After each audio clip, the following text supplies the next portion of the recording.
Okay, good morning, everyone. I'd like to call this public meeting to order. If everyone would please rise for the Pledge of Allegiance. I pledge allegiance to the flag of the United States of America and to the republic for which it stands, one nation, under God, indivisible, with liberty and justice for all.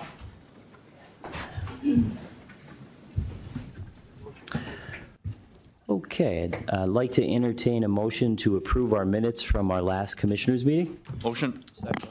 On the question, all those in favor signify by saying aye. Aye. Aye. Opposed? The ayes have it, and the minutes have been approved. Opportunity for the public to address the board on agenda items only. Would anyone like to address the board on any agenda items?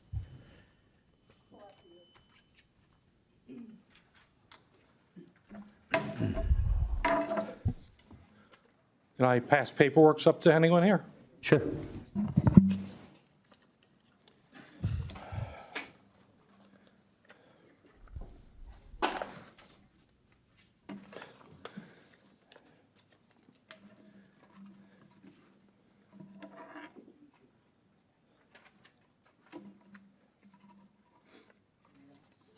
The commissioners.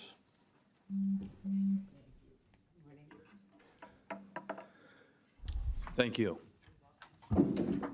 Thank you. Tom Coyne from Manuka. Last session, I brought in a imaginary check that was written for $15 million and ripped it up to show the incredible savings of ripping up a non-spent allocation of funds. But in that meeting, it was brought to attention from one of the attendees here that I needed to take a look at the Home Rule Charter. Looking at the Lackawanna County Home Rule Charter, Section 1.1.103, powers and functions of the construct.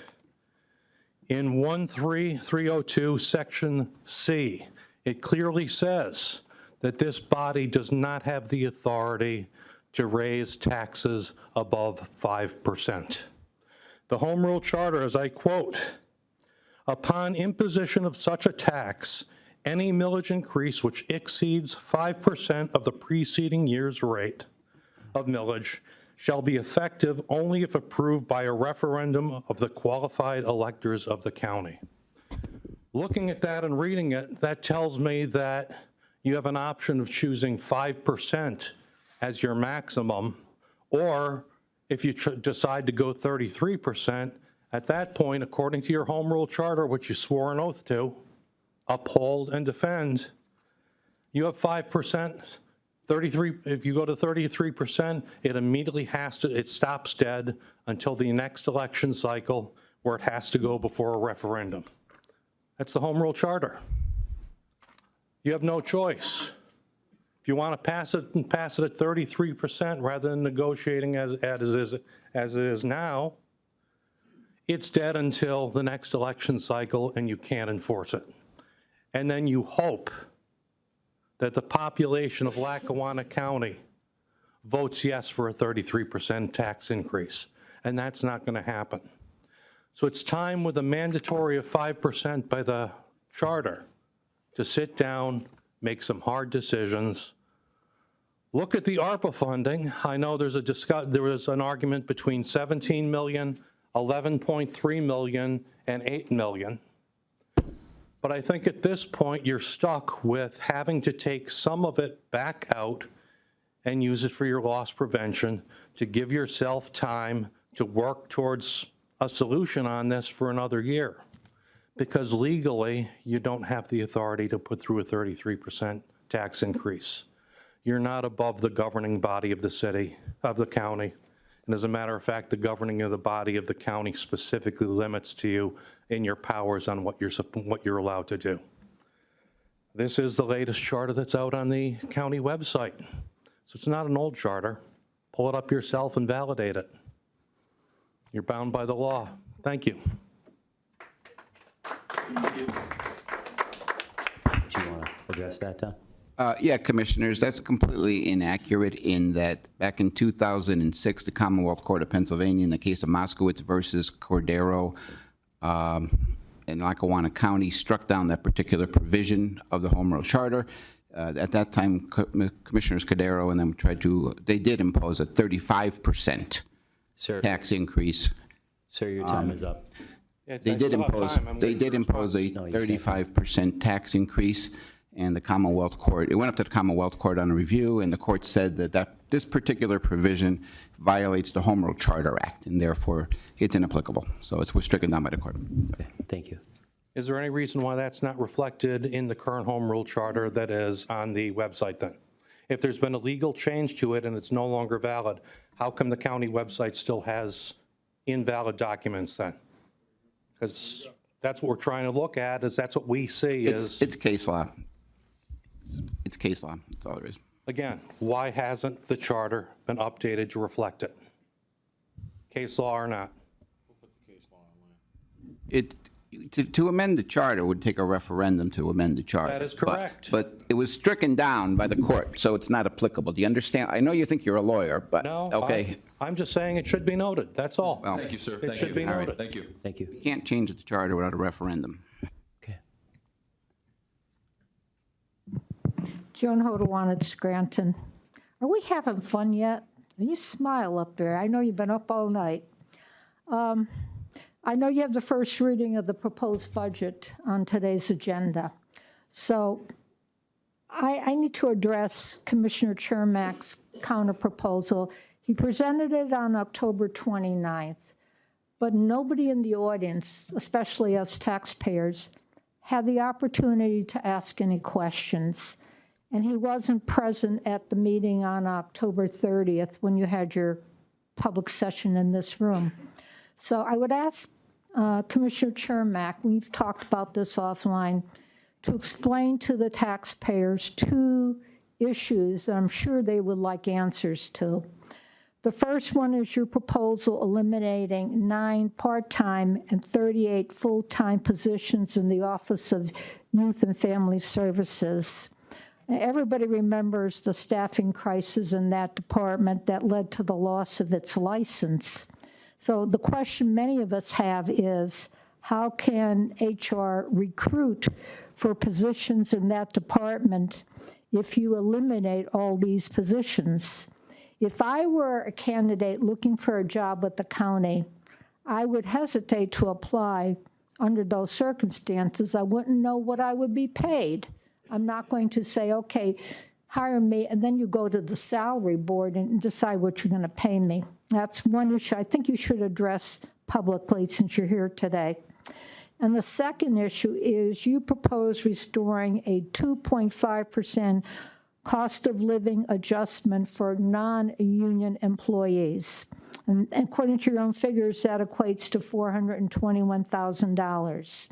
But you need to keep in mind, once you impose it in 2025, it continues forever on, except that it compounds every year, so that in future years, it can grow. If they get a 2.5% cost of living adjustment in 2026, 27, 28, that grows to $453,370. So you need to explain your rationale on that. And the larger overhanging question, the elephant in the room, is how do we bring in additional revenue to pay for personnel cost increases? Take a look at the police union collective bargaining agreement. Between 2012 and 2027, they get a 3% pay raise every year. Over a 16-year period, that compounds into a 59.3% salary increase, okay? And you need a counterbalancing increase in revenues to be paying that kind of thing, and that's only one union. My own feeling is in future contract negotiations, whoever represents the county is going to have to be a lot more demanding of the unions, because you're not in a position yet to have revenue coming in where you can be that generous. You know, 3% a year doesn't sound like much until you compound it year after year after year. So Commissioner Chermak, if you would answer those questions, because this is our first opportunity to hear from you. So, and the good thing is my lead on my finance budget committee is here, so we can talk to him too later. So the approach that we took, and I'll try to make it as brief as I can, but the approach we took on our proposals for the budget was basically starting from scratch. And we took the approach of a zero-based budget. And so when I said, all right, well, look, there's some remaining funded but unfilled positions that have been there for a long time. We're going to start from scratch here. We're going to take them all out. Now, as far as OIFS, we have firms in here that are supplying people. We have consultants and, things like of that nature. So right now, that is functioning, and it's functioning as well as it can be at this point. But the other part of what I'm trying to say is with a zero-based budget, when we put this whole proposal together, these are thoughts and ideas that my very highly qualified team suggested. So my answer to that is when a department, no matter which, looks at some of my proposals, they would say to me, we can't eliminate this or we can't eliminate that. So my answer is we'll justify it. And when you justify what you're trying to say that mine is wrong, you justify it and we'll look at it. Now, if there's positions that need to be added back in, we'll add them back in. But on the other hand, I want to know where we can save in a different section of your department. So it's a give and take thing. So, my proposals are proposals. They don't necessarily have to be etched in stone, but it starts the conversation. I am trying to protect the taxpayers. It's their money. The other where'd Joan go? Joan, what was the second? The second one was the cost of living adjustment. Oh, the cost of living. So, yeah. So we have first of all our employees here do a great job. We're at the prison, the sheriff's department, you name it. They do a lot of work, they do great work, and they work hard. A lot of them, compared to what it is in we'll say the real world, in the business world, they're extremely underpaid. Now, I know we combat that a little bit we have a very good health care plan, which that helps a lot of people that want to come here and work. But as far as taking away the 2.5% increase and talks about increasing contributions and payments to their health care, and then on top of that, we're going to implement a 33% tax increase. I mean, that's pretty harsh on an individual. Now, our union people are all getting their increases because it's in their contract. So to me, when I look at the people that are not in the union, I say it's extremely unfair to those folks. They're the ones here doing the hard work. So once we come up with a plan, and if we're taking some things away, and it starts with the unions, and then when it goes across the board, and when everybody is on the same playing field, then we'll talk about not giving increases. But just to take it easily off of the people that have no contracts or no union to support them to me, is totally unfair. They rely on this, and again, they're certainly not overpaid by any stretch of the imagination. So in fairness to everyone here that works for the county, once we have a system in place where everyone doesn't get something or does get something, it should be across the board. So that was my reasoning for that. My proposal wasn't all cuts. We also added back in the overtime for the sheriff's department. The sheriff's department does a tremendous amount of extra things for us. We have buildings, we have magistrates they have to transport juveniles to different states, and it takes a lot. Even last night with election night, they were, you know, we have a bunch of the sheriffs here, and they're on overtime, but they're working to, you know, make sure everything goes smoothly and there's no issues. So we added that back in because, in my opinion, and over the past however many other years, the sheriff uses that. So to me, to take it out doesn't make sense because we're going to have to pay it somehow at the end of the year. That's my opinion. If we don't, well, great, we don't. And what was the third thing we added back in? No, I'm thinking, oh, the Griffin Pond Animal Shelter. I know Penn State's here. I didn't address that one. But Griffin Pond Animal Shelter, every year we give those people $200,000 a year to assist with operating their facility, which I'm sure is it's a drop in the bucket. But people have to understand when a police officer or if there's an issue with an animal in Lackawanna County, that's typically where it goes. And there are people that take care of it. So I thought to unfund that would be devastating. So we added that back in. So I think the decisions that we made and the proposals that we made were a great start to try not to initiate a 33% increase. And it brought a lot of conversation. And I think it's a great starting point. You know, my wife works at Keystone College. They were on the brink of shutting the doors.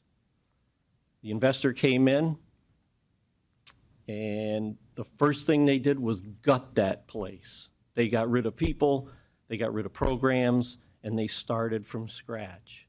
Now, it wasn't an easy thing to do, but they're on the right track. Hopefully that college will survive. That's the basic approach that I've taken to this. And again, it starts the conversation. We need to start somewhere, and we need to protect the taxpayers' hard-earned tax dollars. Thank you. Mr. Bowles?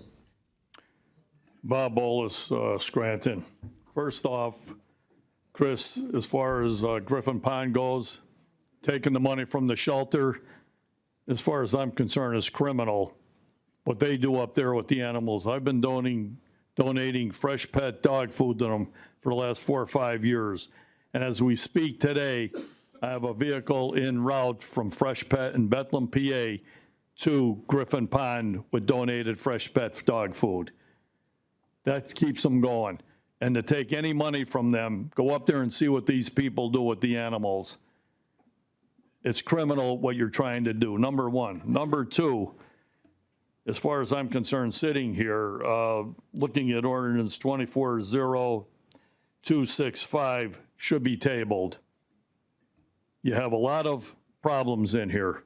You're cutting the sheriff's department, yet you'll give the district attorney's office all kind of money for the most incompetent district attorney we've ever had, has refused to prosecute black and white crimes by the Troop Police Department because of his personal vengeance against me. Has refused.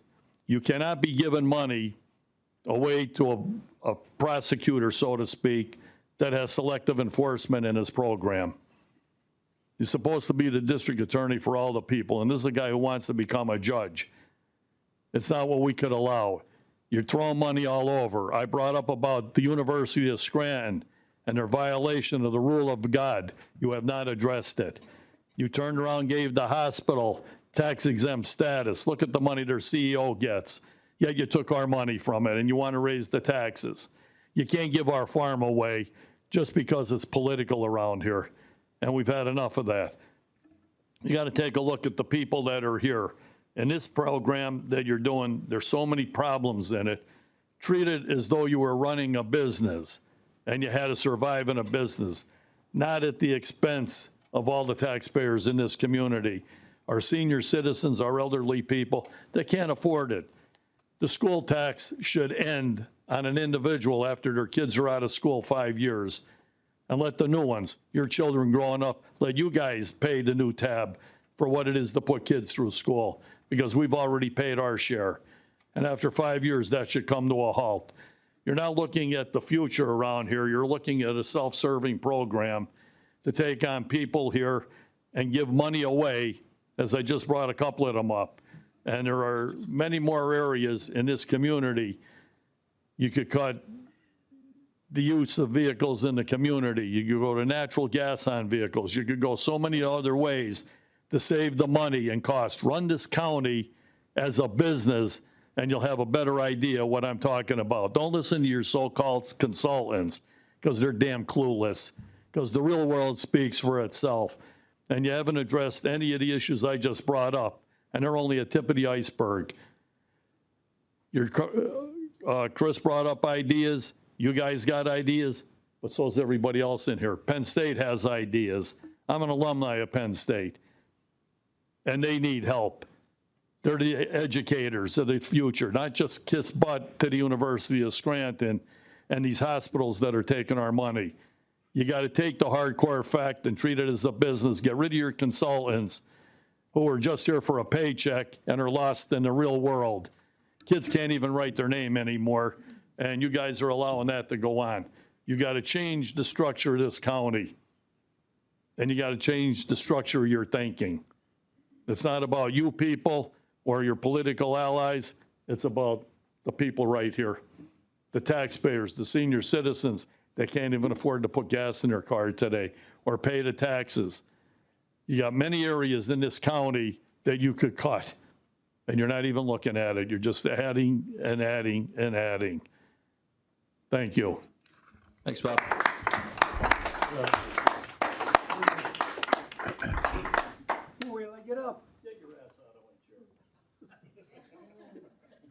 Would anyone else like to address the agenda items? Pam?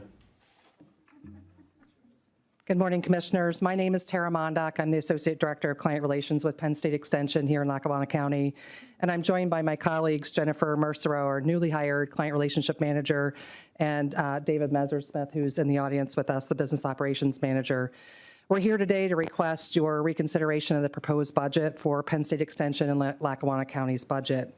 For over 110 years, Penn State Extension Lackawanna County has been a cornerstone of our community, providing invaluable resources and support to our agricultural producers, families, and businesses.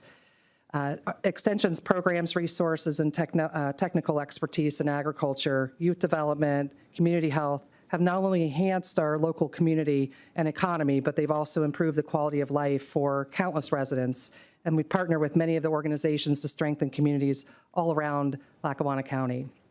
Today, I'm joined by agricultural producers, volunteers, and supporters of Penn State Extension who can attest to the profound impact of Extension's work. We also have letters of support that are part of the budget packets I've included and shared with each of you.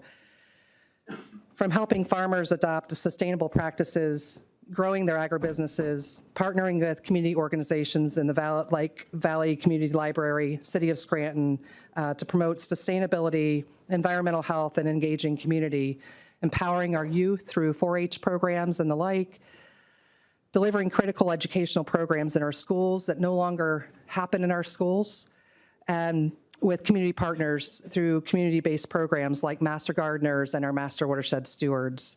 We're enabling communities to battle food insecurity and food safety with our Food, Families, and Communities program resources that are right here in Lackawanna County, just down the road. Those benefits of Extension are far-reaching and essential. Now, we've worked to align the strategic priorities of the county, particularly in supporting those farms, the family-owned farms here, and producers who are generating goods equivalent to $16.2 million and continuing to find ways to serve 216,000 residents right here in Lackawanna County. The people here with us today are prepared to share their experiences with Extension and how we've impacted our community here. Reducing the funding for Extension would jeopardize those critical services, weaken our progress that we've made. So we urge you to continue investing in Extension, ensuring that our community remains strong, resilient, and prosperous. I want to thank you for your time. I know this is a very difficult decision you're having to make given the situation the county's in. And so we want to remain a vital resource for you and a true partner going forward. So thank you for your consideration. Thank you. Thank you.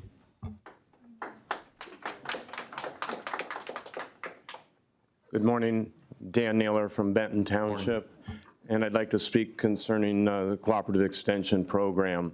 I think each of us would say that at an early age there was different either organizations or programs that had a tremendous impact on your life, whether it was Boy Scouts or whether it was midget football or anything of that nature.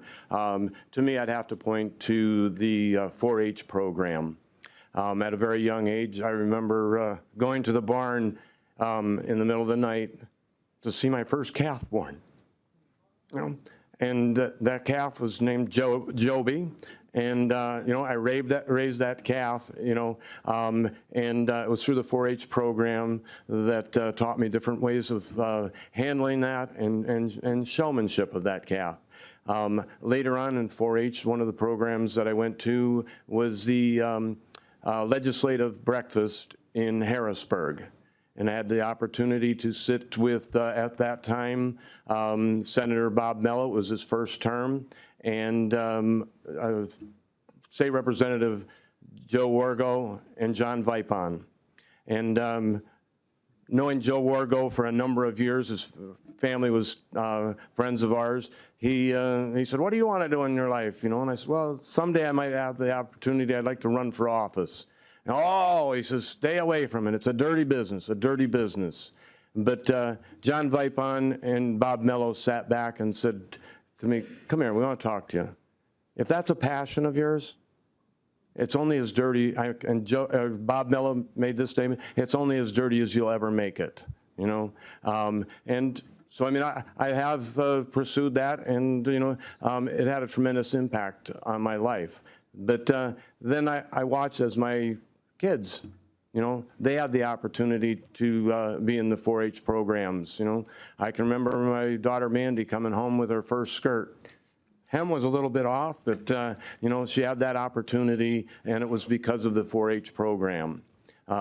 Later on, as I took over our dairy farm, there was many times where I turned to the extension agents and had the opportunity to, discuss what was going on with my farming operation, what was taking place with the crops, and was given sound advice as to what I needed to do, what sprays I needed to use, or what tillage practices I needed to use.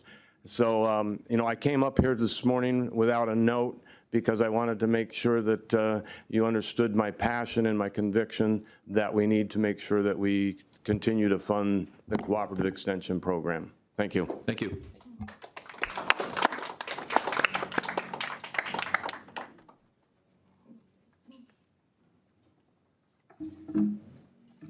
Good morning.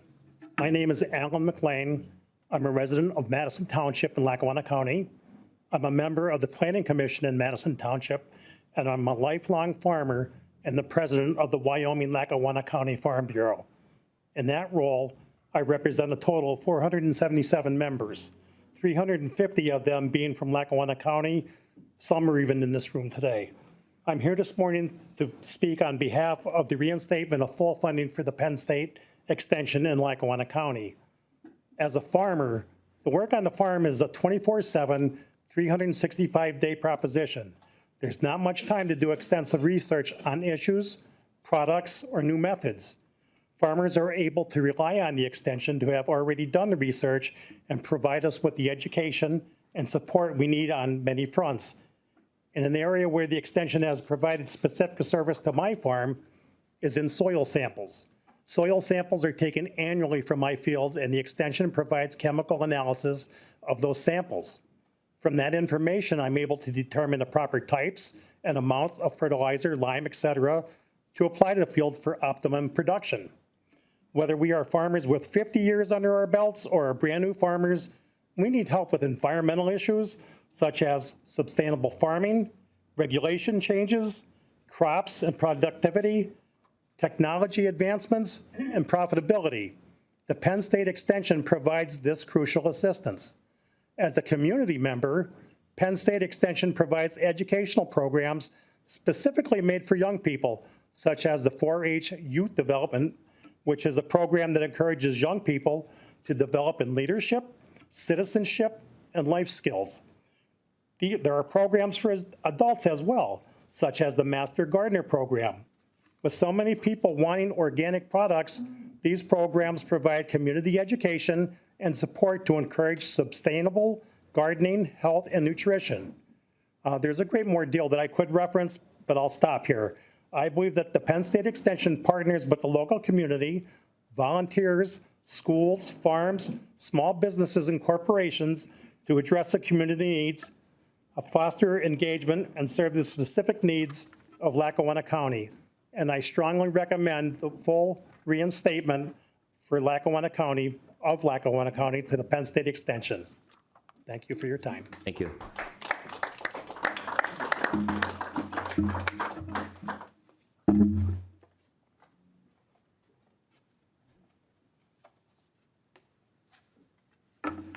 Good morning. Commissioners, ladies and gentlemen, my name is Carlin Priate. I'm a retired CPA.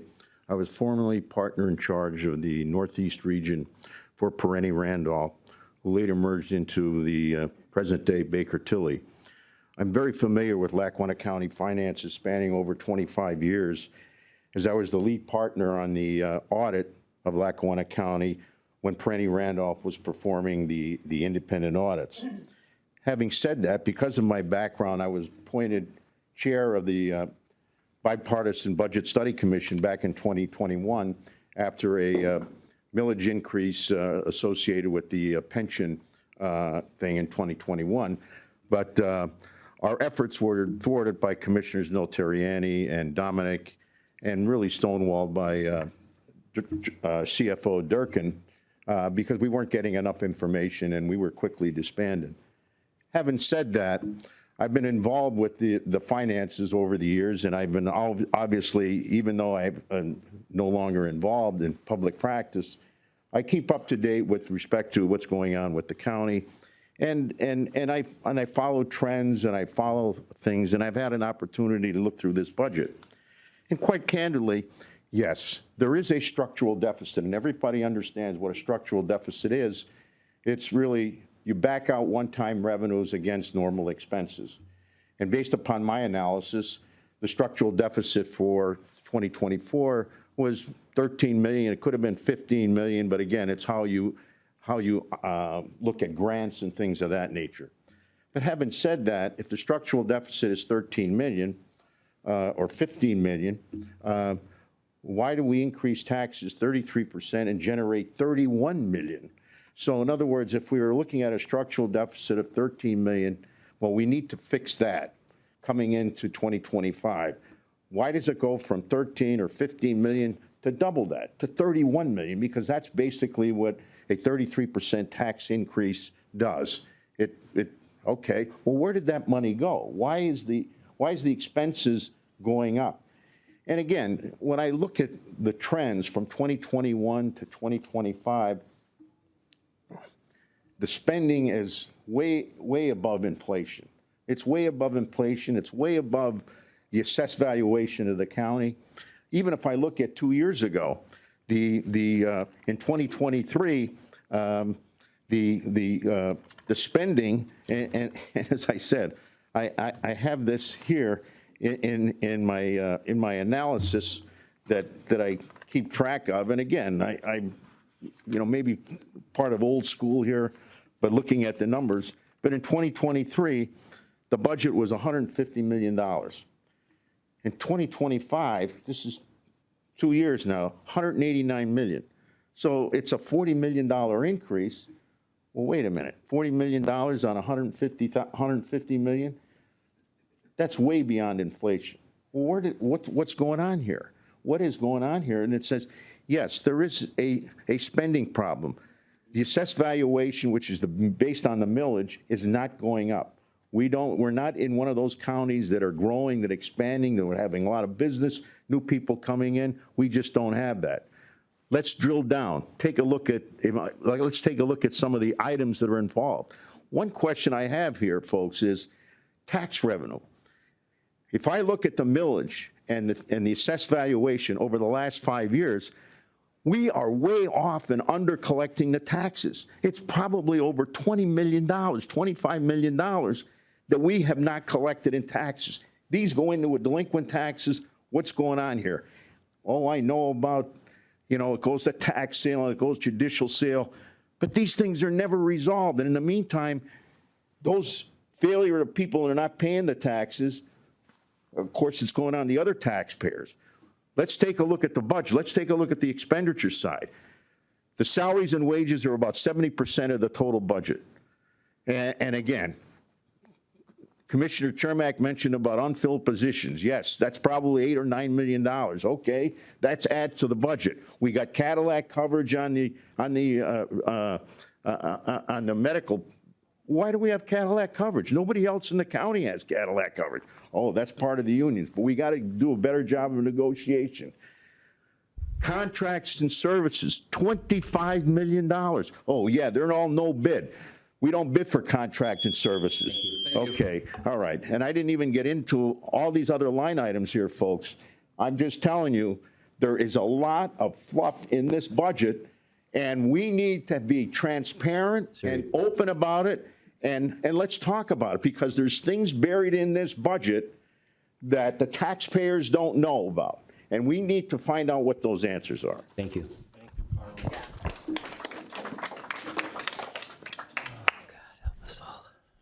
Would anyone else like to address the board on agenda items only?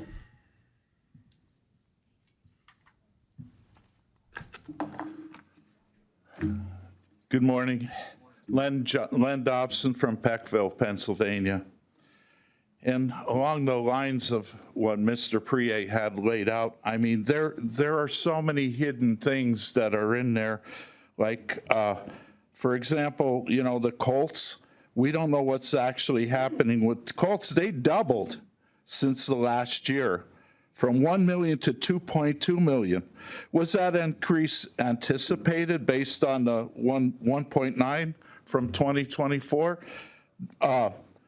We talked about telephone and postage, but again, where's all this money going to? I mean, why is it budgeted by, to increase by 32%, things like that?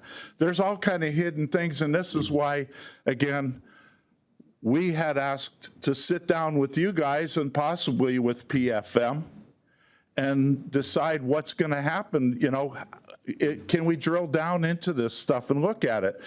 I just think it's, I heard you guys say that we were reckless, that the budget was, that Chermak had proposed was not accurate. We didn't have our figures right, et cetera. But yet, how reckless is it to push through a 33% increase without knowing the answer to some of these questions? And, on that line, a little bird told me, we haven't even finished our financial statements for the county yet for 2023, and we're doing a tax increase. They're only on the month of March. PFM, they haven't finished their work. As we all know what they said in their meeting, they said there are more things to look at besides what they laid out. And what did they lay out? They said that the prison, the insurance, like what he said, why do we need a Cadillac program?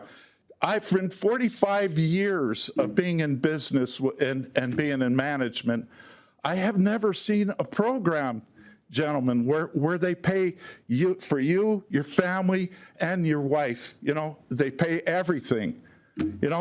I've been in businesses where they had to make cuts.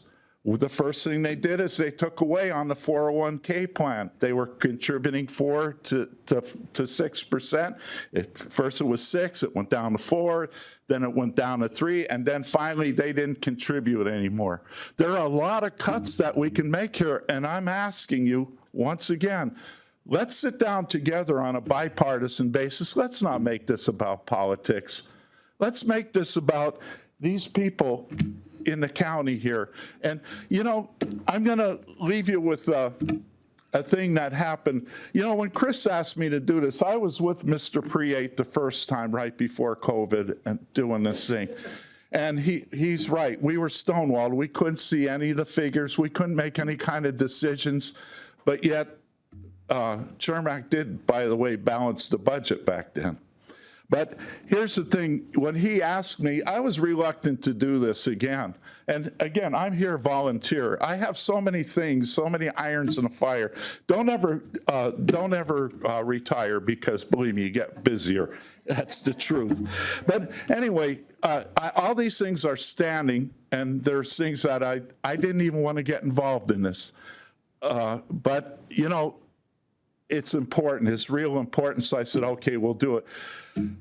It just happened that my wife and I, right after I told him yes, we went into our grocery store, our local Quinn's, and we were in the veggie section. When we were in there, you know, what they do when things start to get old, they put them on the side and they drop them by 85%. I seen this elderly lady, and she's sitting there comparing two different of the same items, and she's looking at them. She's got this sad look in her face. I don't know what you guys believe, but I believe the man upstairs sometimes talks to us. I looked at her and I says, you know, I was fortunate to grow up with a 401k. I'm not a millionaire or anything, but I live comfortable. But this poor lady is deciding which rotten food she can put on her shelf for her people and later eat it. And my heart just broke inside. And I hope to God that you guys think of that, because there are many seniors and businesses. My God, 85% of the trucking industry have gone under in this past week, I just heard. So please, Thank you. consider getting together with us all. Again, I'm begging you to get together with all of us. Let's do it together. Thank you.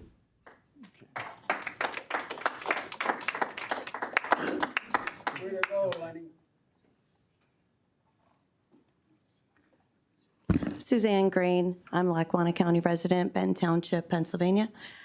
I am here to speak about some of the items on the agenda. Right now, I did see that the agenda includes a debt policy. I did not see a copy of that available to the public. Is there a debt policy available to the public? It's everything Funding, is posted budget, online. funding balance policy. I did not see a copy of that available to the public. I would like a copy of that. It's not here available for the public to read it. I think that the public needs to be aware of these items prior to the meeting. There's not a copy outside for me to take a look at it right now. I understand you just said it was posted online, but it is not available to the public outside the door here for a copy for us to read right now. So therefore, I'm asking that those agenda items be tabled till the next one so that the public has time to review and comment. Next item that I'd like to speak on is the budget itself. I did notice that there's an increase in mills to the arts and culture from the 2024 level of 1 mill to 1.25 mills in the 2025 budget. I'm asking that that continue to go to the 2024 level so that some of the savings can actually help fund the Penn State extension, as they are asking. I think it's a very reasonable request, and it's something that is actually used by our community. So I'm asking that that request by Penn State extension be considered and approved and included in the budget. Also, a few weeks ago, I did ask for how this increase in tax rate from up to 33% increase will impact the community, and whether an analysis has been done on the impact for our community, and especially our senior citizens, the folks who are on fixed incomes. So I'm wondering if that review or analysis has been completed, and if so, where is it so that the public can review it? We would like to know what the impact for our community is. You can see how we all feel about it. I want to know what you folks have found when you did your analysis on the impact for our community. Financial statements from 2023. I've been informed by someone that the 2023 financial statements have not been completed. I want to know why financial statements from 2023 have not been completed and when the completion date will be. That's one thing that I think all of us should be concerned with, that there should be some accountability for financial statements to be reviewed prior to, and it's 2023. We're not talking about actuals from 24. We're talking about 23, not even completed yet. Colts, the increase in Colts on the budget, 2025 budget, it goes from $1 million in the 2024 budget to $2.27 million in the 25 budget with no explanation at all. The actual this year for 24 is listed as 1.9 million. So what's the increase about? Why was it budgeted at 1 million in 24 and now 2.27 in 25? We need an explanation for that. The decrease in mills, okay, got that part.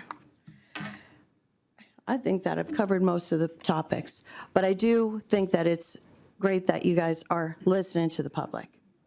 I do appreciate that very much, and I do consider that we are part of the team, that we are in partnership, that is not just speaking at you or you speaking at us, that we work together, and I do appreciate that, and I do speak with every one of you, and I do appreciate that very much, and your staff too. Thank you so much for that. Thank you. Anyone else like to address agenda items only? Kevin Herrick, Olive Borough. There comes a point in time to where people start getting disgusted when there's no accountability. I spend a good portion of my week in the Lackawanna County Prison. I watch some of the people in there that are in there they're on probation, they go in there, they get high, they get urinalysis, they get put back in jail. Sometimes they linger in there for a year because somebody doesn't want to sign a piece of paper for them to get out or go to a rehab. I see guys sitting there that are waiting 6 months. I'm not addressing this for the prison board. I'm just talking about accountability. I don't want to interrupt you, but this has to be related to the agenda items. There will be a public comment period at the end of the meeting where you can address anything related to the county. But this part at the beginning is specifically for anything on the agenda. Okay. Okay. I will bring it up at the end of the meeting. All right, thank you. Would anyone like to address any of the agenda items?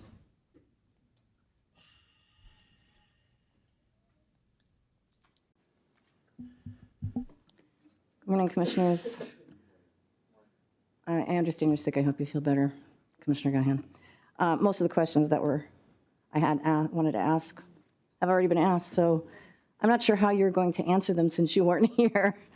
So maybe Gary or Chris Shermack could address why we got here and why these questions that everybody asked here had happened, because it did go up. I mean, I'm looking at these budgets. I remember standing here in 2022 asking, why are we taking out a loan for $15 million when we have a supposed budget revenue of $25 million, and that was at the end of the year.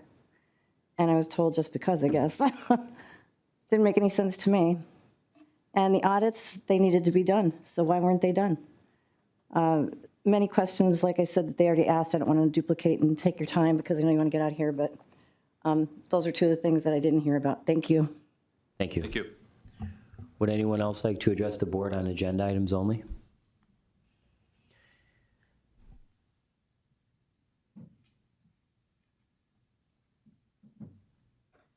Frank Serafini for Music. First, I would like to thank the commissioners for signing my Watcher papers. It was a real great experience. I was at the Music Community Center, and I was able to observe 3 wards. And most of the people who came in to vote certainly can't afford a 33% increase. But I think I have a great idea, and that is that if you were to assess the political ads, you would pay this budget off in about 105 minutes because it was out of control. And I know more about abortion now than I ever wanted to know. But I have to say that in the bankruptcy that occurred in Philadelphia under Governor Rendell, and he was the mayor at the time, was not solved by a tax increase. It was solved by David Cohen, an attorney for Rendell, going to the politicians at the time and asking the state and federal politicians to cover their bankruptcy. Because what will happen now, because most of the people work in warehouses and make $50,000, $60,000 a year, they're not able to make these payments for their home and their mortgage. So they will essentially be homeless. And about the only thing they'll be able to afford is a tent. But there is a way to file bankruptcy. Why let the people file bankruptcy individually? Let Lackawanna County go bankrupt and then see what the politicians do for you. You have Cartwright and Casey, who's a resident, who are on, I guess they're lame duck, I don't know, but I'm sure there's something they could do for their hometown. And right now, it's critical for the people that I spoke to at the Music Community Center that something be done. And I'm sure you're trying. I'm sure it's not an easy project. But the problem I have is that the assumption with politicians, and this happens in the state also, is that in a 4-year term, raise the taxes as high as you can. It happened in music, as high as you can the first year, because in 4 years, everybody will forget it, and we'll have tons of money to spend to make them think that they're living in a nice little area. But I drive the streets, they suck. They're terrible. Go around, no lights. You walk through Scranton, you think you're in a ghost town. It's not like we're paying taxes to live in a metropolis like you have in other areas. We're living in a slum. This Lackawanna County is turning into a garbage dump, and it's horrible. And I hope there's something you can do about it.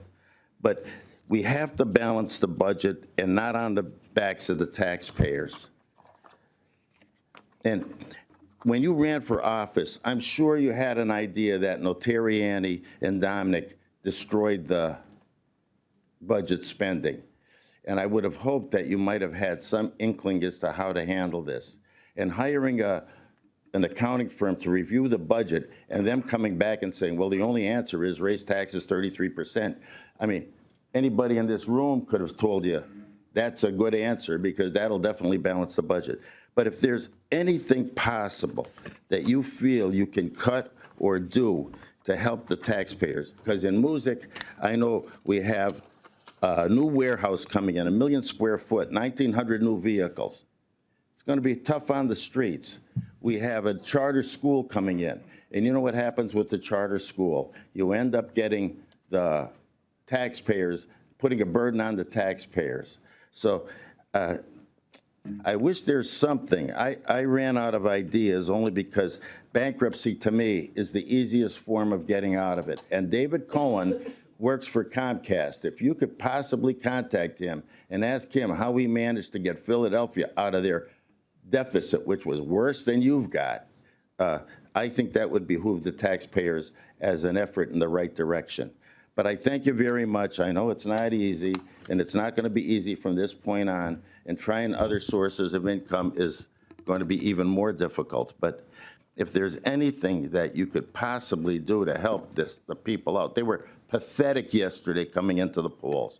And the number one thing on their mind wasn't Harris and Trump. It was 33% tax increase. And I think that swayed most of their vote. But thank you very much. Thank you. Thank you. Would anyone else like to address the board on agenda items only? Okay. The first thing we have for the business portion of the meeting is a proclamation declaring November 6, 2024 to be Age-Friendly Communities Day in Lackawanna County. And I'm going to read that proclamation into the record, and then I'll ask if our Director of the Area Agency on Aging, Sarah McDonald, will get up to say a few words. Whereas in the United States, the population of people aged 62 and over is expected to grow from 35 million in the year 2000 to 88.5 million by 2050, taking the total share of 65 plus from 12% to 20% of the total population. And whereas Lackawanna County is currently home to over 59,000 residents over the age of 62, accounting for 27.4% of our population, research shows that older Americans overwhelmingly want to remain in their homes and communities as they age with access to quality health care, long-term services, and affordable housing being essential. And whereas the World Health Organization has developed a global network of age-friendly cities and communities to encourage and promote public policies to increase the number of cities and communities that support healthy aging. And whereas the Pennsylvania Department of Aging led the change to develop the Aging Our Way Pennsylvania Plan following an executive order signed by Governor Josh Shapiro in May 2023 in Lackawanna County. And the members of the Age-Friendly Lackawanna Coalition believe that no single entity can address the holistic needs of the older adult population in our community. And whereas the County of Lackawanna hereby supports initiatives and opportunities to engage in the AARP and WHO Age-Friendly Cities and Communities Network and will promote and expand age-friendly policies and programs throughout Lackawanna County. Now, therefore, we, Bill Gaughan, Matt McGloin, and Chris Chermak, Commissioners of the County of Lackawanna, Pennsylvania, do hereby proclaim and recognize November 6, 2024 as Age-Friendly Communities Day in Lackawanna County. And here to speak on that is our Director, Sarah McDonald. Good morning, Commissioners. Good morning. We are here today as part of the Age-Friendly Collaborative. We're excited to announce that we will be applying to join the AARP network of age-friendly states and communities. Today, I am joined by a representative from the Pennsylvania Department of Aging, along with local organizations representing our age-friendly collaborative, including Meals on Wheels, the Moses Taylor Foundation, the United Way of Lackawanna, Wayne, and Pike counties, and the Wright Center. This commitment reflects our dedication to making Lackawanna County an inclusive, equitable, and supportive place where residents of all ages, especially older adults, can live, work, and prosper. Joining the AARP network aligns with our broader goals to enhance the quality of life for all residents, encourage lifelong civic participation, and promote safe, walkable neighborhoods and accessible services. We are excited to take this step toward building a more age-friendly future, and we look forward to learning from other network members and contributing to this important movement. I'd like to introduce quickly Jesse Pierce, the Executive Director of the Pennsylvania Council on Aging, to give a few remarks. Sure, thank you very much.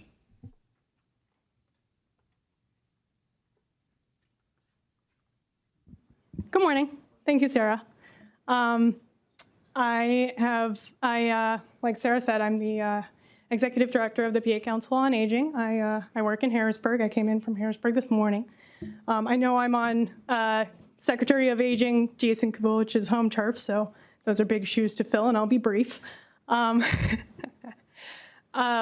we at the state developed the Aging Our Way PA plan, we developed it to be implemented over the course of a decade, and we knew that we were going to have to get creative. There's some significant demographic changes that are coming and have already started, and we're excited to get creative in terms of our partnerships and how we support our older Pennsylvanians and support the livability of our communities across Pennsylvania at every stage of life. The age-friendly movement, that's what it's all about. And I also just want to say we know that there's a lot of partnerships that we need to make across agencies. So with like the Department of Health, for example, the Department of Transportation, we're working more closely with those agencies than we ever have. And we're going to have to develop robust state-local partnerships too.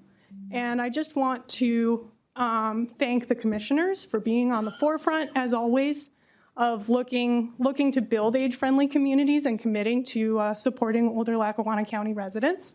I want to thank Area Agency on Aging Director Sarah McDonald for all of her work, and I want to thank all the members of the coalition for positioning Lackawanna County to look forward to the future and get these important things done. So, thanks. Thank you very much. And if you'd like to come up for a quick photo with the proclamation, that'd be great.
Okay, thank you. The first ordinance today is ordinance 24-0265.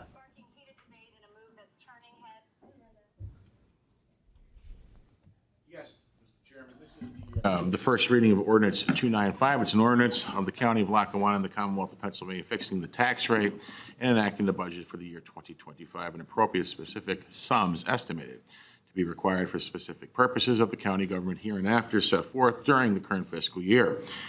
Be it ordained and enacted, and it is hereby resolved and enacted by the Board of Commissioners of the County of Lackawanna, Pennsylvania, Section 1, that the tax be the same and that tax be and the same is hereby levied on all property within the said county subject to taxation for county purposes for the fiscal year 2025 as follows. Tax rate for the general county purposes, the sum of 69.67 mils on each dollar assessed valuation, or the sum of 696.7 cents on each $100 of assessed valuation. For debt purposes, the sum of 15.99 mils on each dollar assessed valuation, or the sum of 159.9 cents on each of the $100 of assessed valuation. For the purposes of the county library system, the sum of 3.07 mils on each dollar assessed, the valuation of the sum, or 30.70 cents on each one of $100 of assessed valuation. For the purposes of the cultural and education fund, the sum of 1.25 mils,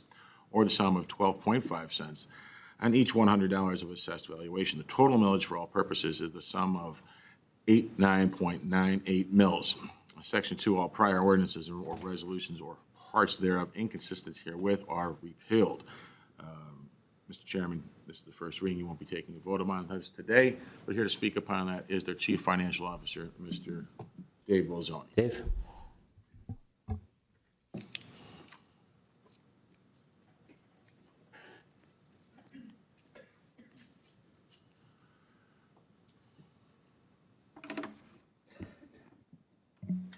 Good morning, gentlemen. I believe there's been quite a bit said about the budget and certainly some good points. And I think all three commissioners have brought some good ideas to the table. I would like to say that it's been a very difficult process.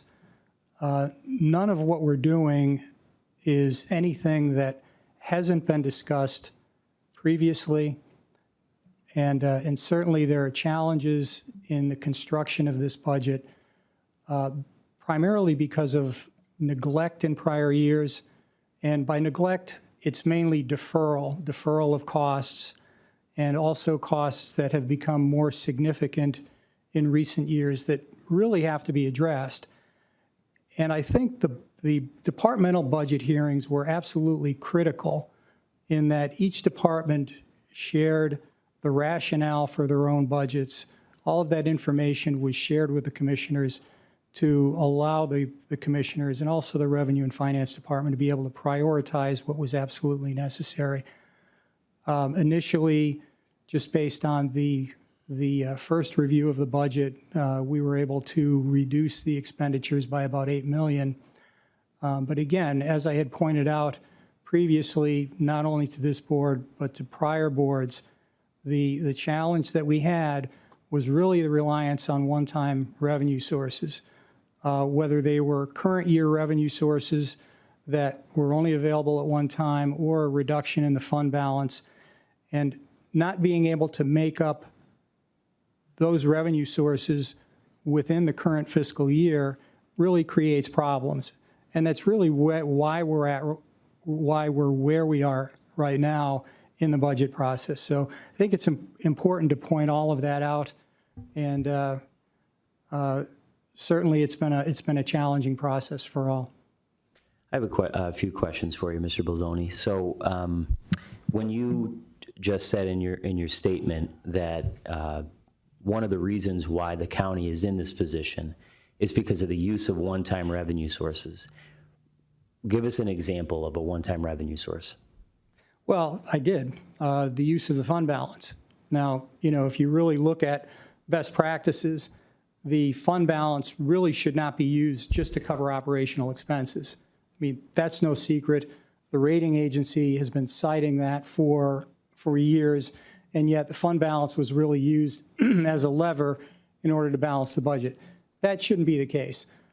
We used one-time revenue sources when I arrived. We used some healthcare surplus dollars. We sold tax liens. Even in this year, we're looking at doing debt service reduction. We looked at doing debt service reduction financing as well. And there's nothing wrong with one-time revenue sources. If you could make up whatever that number is in the subsequent fiscal year, either through revenue increases or expense reductions. But basically, if you're doing it without a plan, then all it's going to do is compound. And I pointed this out before. So in 2022, there was a $4 million preliminary budget deficit that was papered over with one-time revenue sources. 2023, $8 million. 2024, $15 million. And the compounding effect created a preliminary budget deficit for 2025 of $30 million. So again, without a distinct plan on either reducing expenses or increasing revenues, or really both, then you're going to face the challenge that we have right now. And it's really difficult to make up that kind of number within any given year. So, and you would consider, obviously, American Rescue Plan Act funds to be one-time revenue sources. Is that correct? To the extent that they've been discussed, yes, and it creates a real challenge. And again, I'm not saying that you couldn't use those dollars to some extent. I mean, consider what the use of those dollars was created for. The program itself was designed to offset any reductions in revenue due to the pandemic.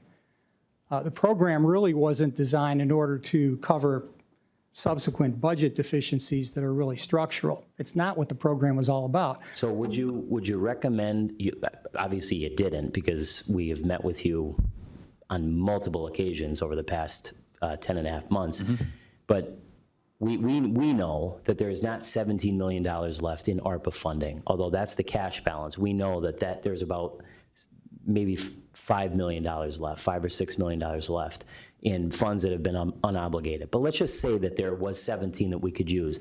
Would you recommend using $17 million in ARPA funding to plug a budget deficit? Based on what you just said, that wouldn't make sense, because then next year, where the hell would we get that money? Am I correct in saying that? Well, I would answer that question with a question. So if that's the case, how would you make up that difference in fiscal year 2025? Correct. Thank you. Now, let me ask you another question. Did you meet with Commissioner Chermak and Carlin Priate and his team for a few hours? I did. We sat down. Over the budget? We did, and they presented some good ideas, some of which we incorporated into the review of the initial budget, where we were able to reduce the expense number by about $8 million. So when you met with them, did they not say, and Mr. Priate, who got up here before, did he not say in that meeting that a tax increase was unavoidable based on everything that you had just cited? Well, the discussion really was, would the county have been better off using incremental adjustments over the years, as opposed to being in a position where we're faced with one large tax increase? Now, that's a sound recommendation, and it comes from someone who really understands the process. And I wouldn't disagree with that.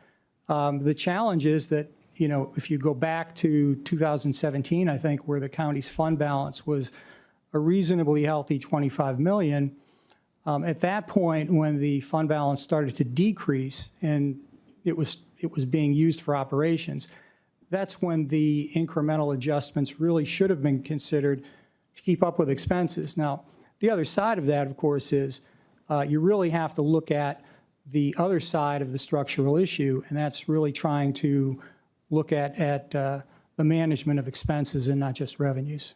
And when people get up and they say, why did this budget go up X amount, like 20%, and why did this go up? Now, we sat at this very table, as you had mentioned just a few minutes ago, with every department director, and we went through every single line item.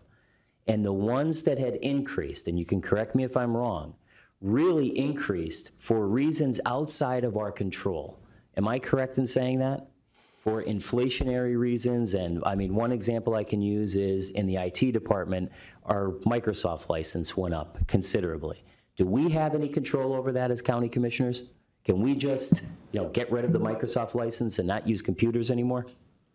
I was deposed last week for a lawsuit. This almost sounds kind of similar to that. You are under oath, Yeah, by the way. thank you. Well, I'm asking you because you're the CFO, and I want to make sure people understand that we're not just sitting up here twiddling our thumbs and doing this without having done our homework extensively since we've been here in January. And I've said that before.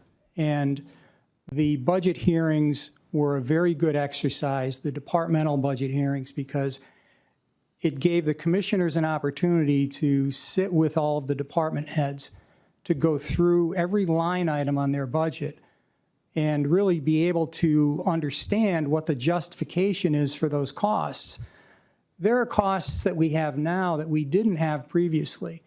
So the issue relative to cybersecurity has created costs for the county that have to be addressed. Those costs really weren't inherent in the budget process 5 years ago. And yet we can't neglect those costs as well. Obviously, these are really important to be able to address, principally for the safety of the county. The costs relative to the Office of Youth and Family Services, I think we poured through that budget pretty significantly.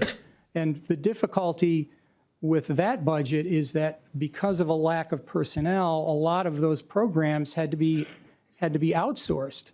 And your costs increase when you go to third parties to provide those same services that we probably could in-house for a lot less. So I'm only touching on a couple areas.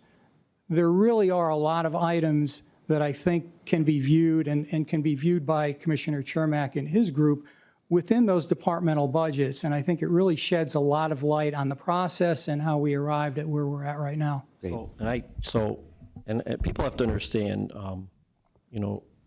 what Dave has to do. He's got a monumental task trying to keep this county functioning. And I have all the respect in the world for him. I was one of the commissioners that hired him. And I think he does a tremendous job. But since you're still under oath, I've sat in these meetings with Dave and with Carlin, and it starts to almost sound like the teacher on Charlie Brown to me. When they start talking, all I hear is wah, wah, wah, wah, wah. I don't understand some of the things you're talking about, but you folks do. But, I mean, I take the simple approach. I mean, can you honestly say in a $150, $60, $70, $80 million budget, there are no cost savings that we can find? And that was the approach we took to at least raise the question and say, okay, there are things that can be saved and there are cuts that can be made. I reference Keystone College again. I mean, they floundered for years trying to do things the way the way they always did it. Well, the new company didn't do it that way. They slashed, they did everything, and they got it to a point where it's almost zero and start from scratch. And that was my approach. It's a difficult one, but my job here is to guard the taxpayers' money with my life and to operate this county as efficiently as we can and to utilize all the good people that are here. And that's my approach. Okay. Anything else, Mr. Bolzoni? Not relative to this legislation, no. Okay, thank you. Thanks, Dave. Okay, next up is ordinance 24-0266. Yes, Mr. Chairman, this is the first reading of the ordinance 296, authorizing the issuance of tax and revenue anticipation notes for the series of 2025 in the aggregate principal amount not to exceed $15 million. Whereas the county is determined to accept the proposal from Essex Securities LLC, Jersey City, New Jersey, or one or more assignees designated in writing by the county as purchaser or placement agent for the purchase of its tax and revenue anticipation notes. Now therefore be it ordained by the Board of Commissioners of the county in lawful session duly assembled as follows. The county hereby exercises its power and authority to borrow money and authorizes the issuance and sale of its tax and revenue anticipation notes series of 2025 in the aggregate principal amount not to exceed $15 million in anticipation of the receipt of current taxes and revenues during the fiscal year ending December 31st, 2025. The notes shall be executed in the name and on behalf of the county by the true or facsimile signatures of at least 2 members of the board, and the true or facsimile official seal of the county shall be affixed thereunto, duly attested by the true and facsimile signature of the chief of staff or the deputy chief of staff of the county. The notes shall be general obligations of the county and together with any other tax and revenue anticipation notes issued or to be issued by the county during the county's fiscal year ending December 31st, 2025 shall, upon issuance thereof, be equally and ratably secured by a pledge of security, interest in, and lien and charge on the taxes and other revenues to be received by the county during the period when the notes are outstanding. The county hereby accepts the proposal of the purchaser for the purchase and arrangement of the private placement of the notes subject to and in accordance with the terms and conditions of this ordinance and the proposal. The sale of the notes shall be for aggregate purchase price of not less than the aggregate par amount of the notes issued by the county plus accrued interest, and any, if any, from the date of the notes to the date of the delivery thereof. The proper officers of the county are hereby authorized, empowered, directed, and to contract with the Fidelity Deposit and Discount Bank, Dunmore, Pennsylvania, as the paying agent. The chairman or any other commissioner of the board, the chief of staff or deputy chief of staff of the county, and all other proper officers of the county are hereby authorized, jointly and severally, to do any and all other things necessary to effectuate the issuance, execution, delivery, and the sale of the notes, duly enacted and ordained by the Board of Commissioners of the County of Lackawanna, Pennsylvania, in lawful regular session, duly assembled. This is the first reading, Commissioners. You will not take a vote on this until 2 weeks from now. Here to speak upon that is also, once again, CFO Bolzoni and Attorney Brian Kozlansky. Gentlemen, this effort to secure cash flow funding for fiscal year 2025 is somewhat of a departure from tax and revenue anticipation note issues. Of the 5 proposals we received for the 2024 note, which met county criteria, only one was sub 5%, and that was at 4.86%. The difficulty inherent in the process is that financial challenges and debt downgrades do not make for a very competitive process. Based on a review of proposals that have been received throughout the Commonwealth, and this information came from our financial advisor, the current range is between 4.6 and 4.85%, with a higher rate associated with more challenging underlying financial information, which of course is us. The alternative, which we reviewed very closely, is a capital markets transaction, which is specifically a private placement of the debt with an investor group. The county will use Essex Securities, and they're a specialist in more financially challenged issues, and they'll place the debt privately with Vanguard. The range of yields will be between 3.6 and 4%, and will be fixed prior to closing, including costs. So we expect a fairly significant amount of savings, only because, unlike on the banking side, there's a lot of interest or a lot of appetite for publicly issued debt transactions in the investor community. There's just not a sufficient amount of debt that can be invested in right now, so it's compressed the yields. The county will also separate the investment of the note proceeds in a higher yielding account to secure whatever interest arbitrage might be available.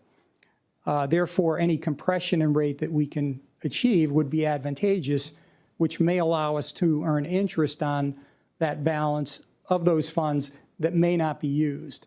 So the plan is, and of course, we have a significant need for cash flow funding right now because our fund balance is somewhat weak and also has been cited as an issue by the rating agency relative to use. So we'll probably use quite a bit of that money within the first 2 months of the year. Whatever we don't use, we'll arbitrage it and try and at least secure some interest to help offset the interest cost on the debt. Thank you. Are there any questions? Thanks, Dave. Thank you. Resolution 24-0273. This is approving the current payables. Be it resolved, the Board of Commissioners of Lackawanna County is hereby approve the following payables. Lackawanna County's General Fund numbers 377-655-378-065 inclusive, totaling $2,920,739.53. The county's electronic fund transfers, including all payroll accounts, totaling $11,186,804.77. Adopted regularly meeting of the Board of Commissioners of Lackawanna County held on November 6, 2024. Mr. Chairman. Thank you. I'll entertain a motion to approve this resolution. Motion. Second. On the question, all those in favor signify by saying aye. Aye. Aye. Opposed? The ayes have it, and the resolution has been approved. Resolution 24-0268. This is entering into an agreement with DebtBook. Be it resolved, the Board of Commissioners of Lackawanna County is hereby entering into an agreement with DebtBook to automate the repository for debt-related information. Agreement to cost $15,000 annually over a 3-year contract period. Adopted regular meeting of the Board of Commissioners of Lackawanna County held on November 6, 2024. Mr. Chairman, here to speak upon that is our CFO, Mr. Bolzoni. Thank you. Commissioners, DebtBook is an automated repository for all information related to the county debt profile. This service will digitize all information related to county debt. Presently, payment information is tracked manually using a paper-based methodology. Information regarding past issues is not available in a single location and without convenient access. Having the ability to update debt information readily is especially important for the transition to the single point paying agent concept, which will take effect in 2025, for all county management responsibilities. In addition to payments, the database will track active and historical issues with refunding data and disclosure information.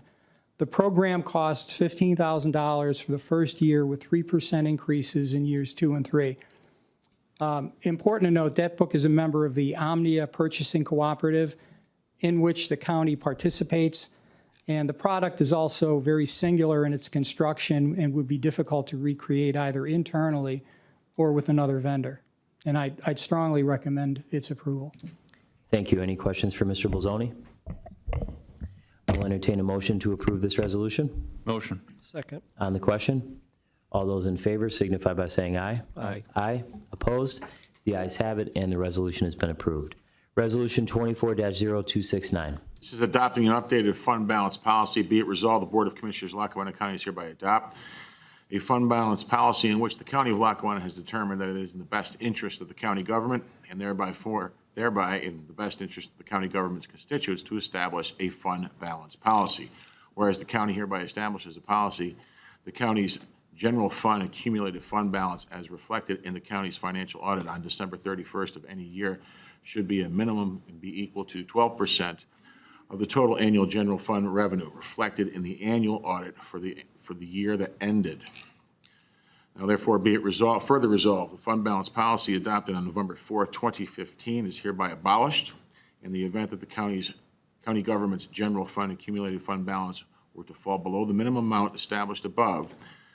The county is committed to increasing revenue sources and reducing expenditures for and from the general fund. The fund balance policy should ensure the county maintains an adequate fund balance to ensure capacity sufficient to provide cash flow for daily financial needs and to provide adequate reserves to offset significant economic downturns or revenue shortfalls. Adopted a regular meeting of the Board of Commissioners of Lackawanna County held on November 6, 2024. Once again, Mr. Chairman, here's CFO Bolzoni. Commissioners, so we have two policies that we're considering today. Fund balance policy is the first. I would like to read one sentence that was in the Standard & Poor's prior rating of the county's debt, because I think it's pertinent relative to both policies, and then I'll talk about the fund balance policy. Under vulnerable financial policies and practices, and this is Standard & Poor's, we view the county's management score as weak with vulnerable financial policies and practices under our FMA methodology, indicating our view that management lacks policies in many of the key areas we consider most critical to supporting credit quality. That's really the reason why we're considering these policies this morning. It's certainly going to be a requirement if we're seeking to improve our debt rating, and it really is just a what would be considered a best financial practice anyway. Under the fund balance policy, the purpose of maintaining an adequate fund balance policy is to mitigate current and future risks associated with funding availability. The fund balance policy establishes minimum levels for designated funds to ensure stable service delivery, meet future needs, and protect against financial instability. A percentage of operating revenue is the typical determinant of a fund balance. The county previously adopted a fund balance policy in 2015 using a 5% figure associated with operating revenues. That's inadequate. That was cited as being inadequate in the rating. This policy recommends a 12% measure, and I'm recommending 12% because the rating agency generally looks at 15% as meeting their criteria, although recommended policy standards usually range between 10 and 15% of operating revenues. The inappropriate use of the funds balance to offset budget deficiencies was a principal reason for the downgrades in the county debt rating. And again, it's that domino effect. So we're using the fund balance as a one-time revenue to offset budgetary deficiencies, but it's also led to a downgrade in the county's debt rating. And I will point out that having 2 debt downgrades within a year is very significant. And I know that the rating agencies, if we don't take action and address some of these deficiencies, we will be subject to another downgrade. That's not a bridge we want to cross, Commissioners. Thank you. Any questions on this from Mr. Bolzoni? I'll entertain a motion to approve. Motion. Second. On the question? These are the debt book that we just voted on, the fund balance policy, and next, the debt management policy. These are the initiatives that Commissioner McGloin and I, upon taking office, we promised people that we were going to turn the financial condition of this county around. Obviously, these aren't the sexiest things to talk about and vote on, and it probably doesn't grab everyone's attention like other things do. But as Mr. Bolzoni said, when we took office, one of the most striking comments in the report from our debt rating agency, Standard & Poor's, was that the county really lacked strong financial management, and there were several weaknesses that were identified. This legislation and the next one that we'll vote on, and the debt book, they begin the process of rectifying these issues. The fund balance policy is going to promote financial stability and resilience. As Mr. Bolzoni mentioned, a fund balance policy establishes a target level of reserve funds, ensuring that the county has a financial cushion for unexpected expenses or revenue shortfalls. And this stability is essential to maintaining public services even in times of economic downturns or in times of emergencies. So it really provides the county with a framework for setting long-term financial goals. We'll talk in a minute about the debt management policy, but all of these policies that we have put forth today and that we're voting on, they demonstrate our administration's commitment to fiscal responsibility and prudent financial stewardship. And it's another example of our proactive approach to governance rather than reacting to issues only when they arise. So this long-term outlook will help position the county in the future as a model of good governance and effective public administration. Anyone else on the question? All those in favor signify by saying aye. Aye. Aye. Opposed? The ayes have it, and the resolution has been approved. Resolution 24-0270. This is adopting the debt management policy. Be it resolved, the Board of Commissioners of Lackawanna County is hereby adopt the debt management policy to set forth the parameters of issuing debt and managing outstanding debt. The policy provides guidance to the Board of Commissioners regarding the timing and purposes for which debt may be issued, types and amounts of permissible debt, methods of sale that may be used, and structural features that may be incorporated. The debt policy should recognize a binding commitment to full and timely repayment of all debt as an intricate requirement. Mr. Bolzoni's big word, sorry. For entry into the capital markets, adherence to the debt policy helps to ensure the government maintains a sound debt position and that credit quality is protected. Adopted regular meeting of the Board of Commissioners of Lackawanna County held on November 6, 2024. Mr. Bolzoni. Commissioners, according to the Government Finance Officers Association, debt management policies are written guidelines that guide the process of debt evaluation and debt issuance practices of governments, including the issuance process, management of a debt portfolio, adherence to various laws and regulations relative to debt, federal tax compliance, and compliance with most post-issuance continuing disclosure requirements. None of that we've necessarily addressed formally to this point. A debt management policy should improve the quality of decisions, articulate policy goals, provide guidelines for the structure of debt issuance, and demonstrate a commitment to long-term capital and financial planning. Adherence to a debt management policy is a signal to the rating agencies, lenders, and investors that the government is well managed and therefore is likely to meet its debt obligations in a timely manner. That being a critical point, the perception of risk, not that government debt necessarily comes with a risk, but it's the perception of risk that really drives your rating and drives the interest in your debt profile, not only in the capital markets, but by area banks. This policy is especially critical for the county following 2 rating downgrades in less than 1 year, which I had just mentioned.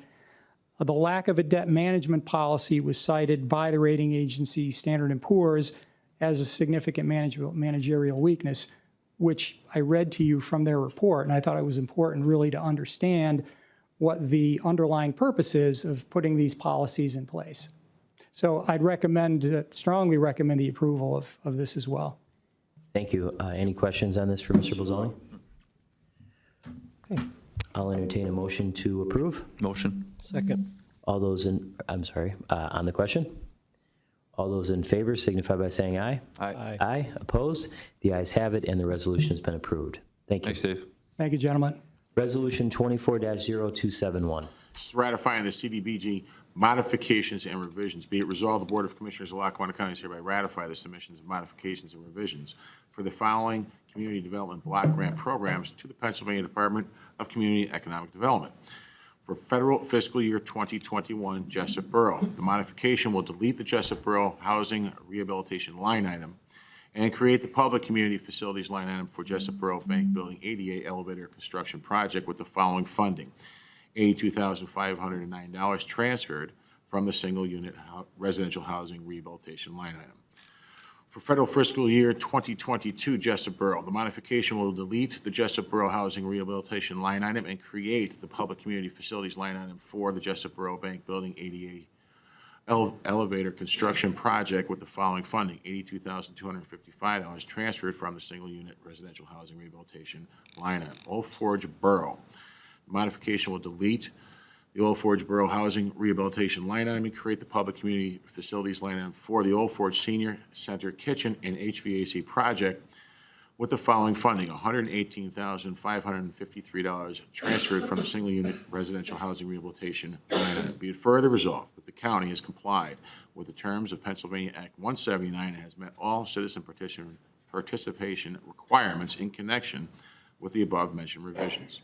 Adopted at regular meeting of the Board of Commissioners of Lackawanna County held on November 6, 2024. Mr. Chairman, to speak upon that is our Director of Economic Development, Ms. Kristen Magnato. Good morning. Good morning. Thank you, Chief. Thank you, Commissioners. As was stated, this is for the CDBG program, the Community Development Block Grant Program, that flows, just for awareness, from the United States Department of Housing and Urban Development to the Pennsylvania DCED, Department of Community and Economic Development, and then those funds flow to us, just for educational purposes.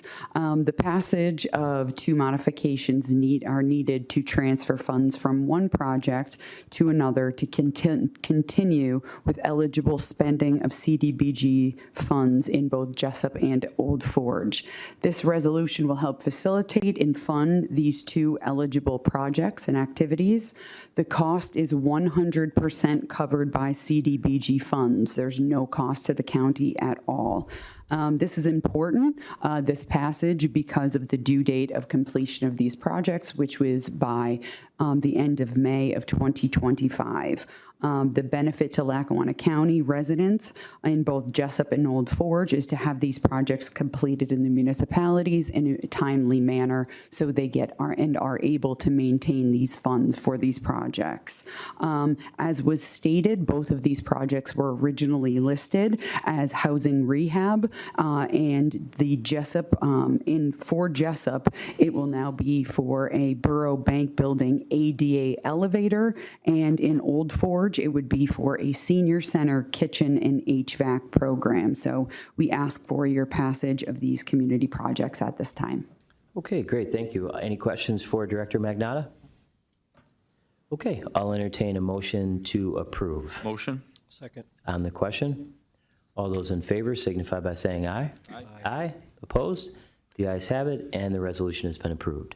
Resolution 24-0272. It's authorizing the filing of applications with the statewide local share assessment account grant program. Be it resolved, the Board of Commissioners of Lackawanna County is hereby authorized the submission of grant applications to the Pennsylvania Department of Community and Economic Development through the statewide local share assessment account grant program as detailed. Number one, Lackawanna County Trail Maintenance Project, $100,177 for the purchase of equipment and for collaborative trail and park maintenance. Lackawanna County Covington Park ADA walkway and improvements, $114,433 for design and construction to implement an ADA walkway and additional improvements. Number three, Lackawanna County Coal Mine Tour improvements, $121,848 needed for renovations and updates. Lackawanna County Merle Cernoski Field Playground ADA project, $97,298. Project to correct play field drainage, update the upper playground, and provide ADA accessibility. Lackawanna County Arts and Cultural Lenape Mural Project, $96,090. It's a collaborative mural project with the Lenape tribe. Lackawanna County Trolley Museum Enhancing the Legacy, $66,449. It's a project to provide educational and interactive media to update the Trolley Museum. And the Lackawanna Blind Association, $500,000 for the demolition of and reconstruction of the building on the current site to provide additional capacity to serve visually impaired. Whereas Lackawanna County hereby authorizes the chair of the Lackawanna County Board of Commissioners to sign and authorize all documents and accept any awards related to these statewide local share assessment account grants. And the Lackawanna County Board of Commissioners does hereby authorize the submission of these applications to the statewide local share assessment account grant program on behalf of the above named projects adopted at the regular meeting of the Board of Commissioners of Lackawanna County held on November 6, 2024. Here to speak upon it once again is Director Magnotta. Thank you. Thank you. LSA, as you know, we've stood in front of you 3 different times for LSA Monroe, which is the local share account fundings for Monroe that we receive. This is actually different. This is LSA statewide. This was created during COVID from online gaming. This is much more competitive, but it is a higher cost. These projects can range anywhere from $25,000 all the way up to $1 million. And so being statewide, the competition is much greater. The deadline for closure is November 30th, so we still have some time to go, other than the 7 that we have presented today, and then we will find out mid to late next year, 2025, the award winners for this. We put in 7 thus far, 6 being for the county and 1 being for Lackawanna County Blind Association. But again, we are expecting many more applications than this. The only cost to the county is the $100 application fees per application. And anyone that is not from the county that uses us as a pass-through, they have to pay for their own application fee. Again, we're likely to see many more before the 30th, but these decisions are really important, and these projects, again, are equally as important as the LSA Monroe projects. Thank you very much. Sure. Are there any questions for Director Magnotta? Okay. Thank you. Thank you. Thank you. All right, I'll entertain a motion to approve. Motion? Second. On the question, all those in favor signify by saying aye. Aye. Aye. Opposed? The ayes have it, and the resolution has been approved. Resolution 24-0262. Here's your appointments to the Lackawanna County Women's Commission. Be it resolved, the Board of Commissioners of Lackawanna County does hereby make the following reappointments to the Lackawanna County Women's Commission. It's a 3-year term commencing immediately and expiring on December 31st, 2027. Judy Cosgrove of Dunmore, Pennsylvania. Amy Wexler of Scranton, Pennsylvania. Bernadette Lepre of Carbondale, Pennsylvania. Kelly Laird of Dunmore. Marianne Laporta of North Abington Township. Donna Barbetti of Scranton. Joanne Arduino of Dunmore. Sarah Cruz of Scranton. Lori Cadden of Dunmore. Jennifer Red Willits of Dixon City. Robin Medeiros of Clark Summit, and Amy Leister of Roaring Brook. Adopted a regular meeting of the Board of Commissioners of Lackawanna County held on November 6th, 2024. Mr. Chairman. Thank you. I'll entertain a motion to approve. Motion? Second. On the question? This commission has been in place for a number of years. We're just simply reestablishing it to help ensure that the needs, the voices, and the contributions of women in Lackawanna County are heard and are valued. There are several other vacancies on this committee. I think there's 27 total spots, if I'm not mistaken. So if there are any women out there in Lackawanna County who want to make a contribution and serve on this committee, just please submit your letters of interest and your resume on the county website. You can find the information under boards, authorities, and commissions. And we'd be happy to have anyone who is interested in serving. And I know in the past when this committee was active, they did some really great projects. So there's a lot to offer. Anyone else on the question? Okay. All those in favor signify by saying aye. Aye. Aye. Opposed? The ayes have it. And the resolution is approved. Resolution 24-0264. These are appointments to the Workforce Development Board. Be it resolved, the Board of Commissioners of Lackawanna County is hereby reappoint the following individuals to the Workforce Development Board with terms to commence November 1st, 2024, and continue through October 31st, 2027. Ms. Amy Leister, the Vice President of the Greater Scranton Chamber of Commerce. Jim Wanzak, the Executive Director of the Agency for Community Empowerment of NEPA. Adopted regular meeting of the Board of Commissioners of Lackawanna County held on November 6, 2024. Mr. Chairman. Thank you. I'll entertain a motion to approve. Motion. Second. On the question? All those in favor signify by saying aye. Aye. Aye. Opposed?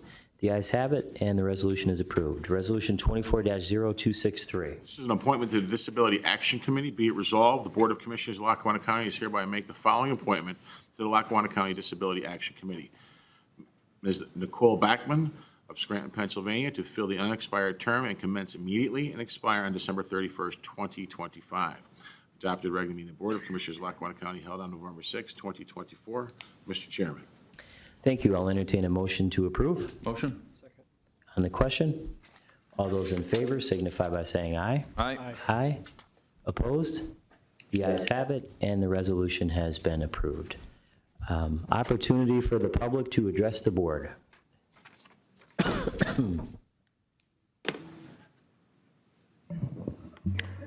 Commissioners, Bob Wallace, Scranton. I brought up about revoking the University of Scranton's tax exempt status because they violated the rule of God. The only thing that should be exempt is the chapel. Brought up cut the DA's staff, the money going in there, it's just being wasted. What I've heard here today, the reverse the tax exempt for the hospital, all I heard here today is how much money this, that, and the other, but I didn't hear one cut. Not one single cut from Bozzoni or anybody else. How we become more efficient. You got to cut expenses. You can't just keep making the people pay, pay, pay, and think there's a well there. There isn't. It's going to go dry. You haven't mentioned one thing here in your budget proposal or anything, how you intend to cut expenses. All I've heard is how much more money we're going to spend on this, that, and the other, and not one single cut. The problem I see here is that you've never ran a business, so you won't know what a business is about on what you do to survive. Here it's that you could just take on, hammer the taxpayers, make them pay no matter what the story is.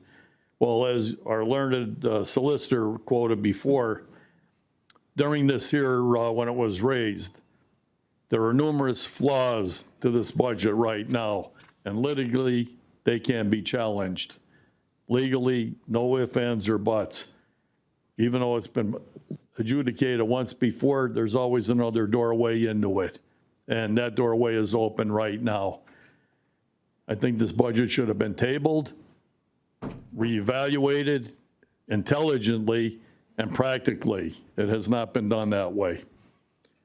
And I just don't see where we can survive in this community what's going on here with all the, we're going to get this debt relief, we're going to do this, we're going to do that. I didn't hear one word how we're going to save a dime, not one dime. It's all about money, how we're going to get all this other stuff that's going to educate everybody on how to do it, but not how to save a dime. And that's where we got to start here. We went through a lot in the last couple weeks, last couple months. And I will say this, I'm glad there was a turnaround in our country. I couldn't have been happier to know that Lake and Riley and all the young women that were brutally murdered, brutally raped on Harris's watch are now applauding that a phony was kicked out. Okay. And America's got a chance now to recover where we've been left. Joe Biden, a hero? No, he was a coward. He walked away from everybody. There was none he had to offer. And I'm going to do everything in my power to get a petition to get rid of Biden Street and get his name off the interstate highway signs. Because he doesn't deserve to be there. He destroyed a country and destroyed our credibility and our character with him and his vice president. And I couldn't be happier it changed. And I will say that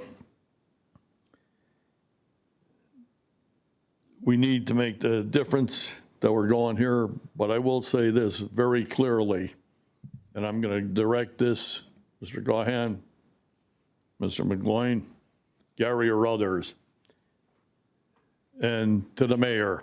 In the event Donald Trump decides to come back to this community, I will do everything in my power to make sure that you guys and the mayor are not invited, because you ignored anybody that came to this community on behalf of all the people.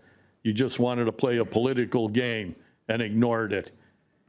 And I'll make sure that happens, that the new administration coming in will understand the treatment that he received. It wasn't neutral. You didn't represent all the people. You just represented your political cronies. And I couldn't have been happier. They all got their asses kicked. Thank you. Thanks, Bob.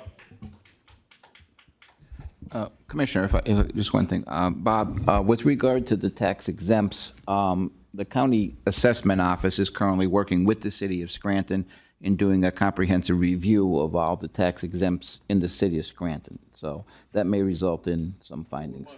Yep. Okay, thank you, sir. Yep. You can come up.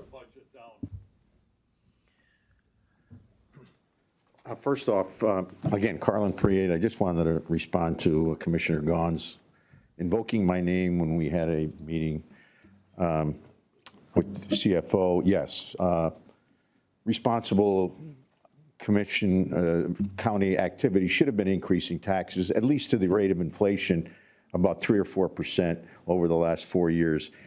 The only time we did that was in 2024, this past year. But if we did increase the taxes at 3 or 4%, the tax increase this year would not have been 33%. It would have only been 15 or 14 or 15%. So again, I just wanted to clarify that. I want to bring up a couple other points. I didn't have a chance to look at some cost-cutting measures in some of the departments. I don't want to get into that. But I do want to indicate here that one of the things that we need to do is we need to look at how do we make government more efficient. We spend a lot of money on technology. We spent a lot, your IT budgets are out of sight.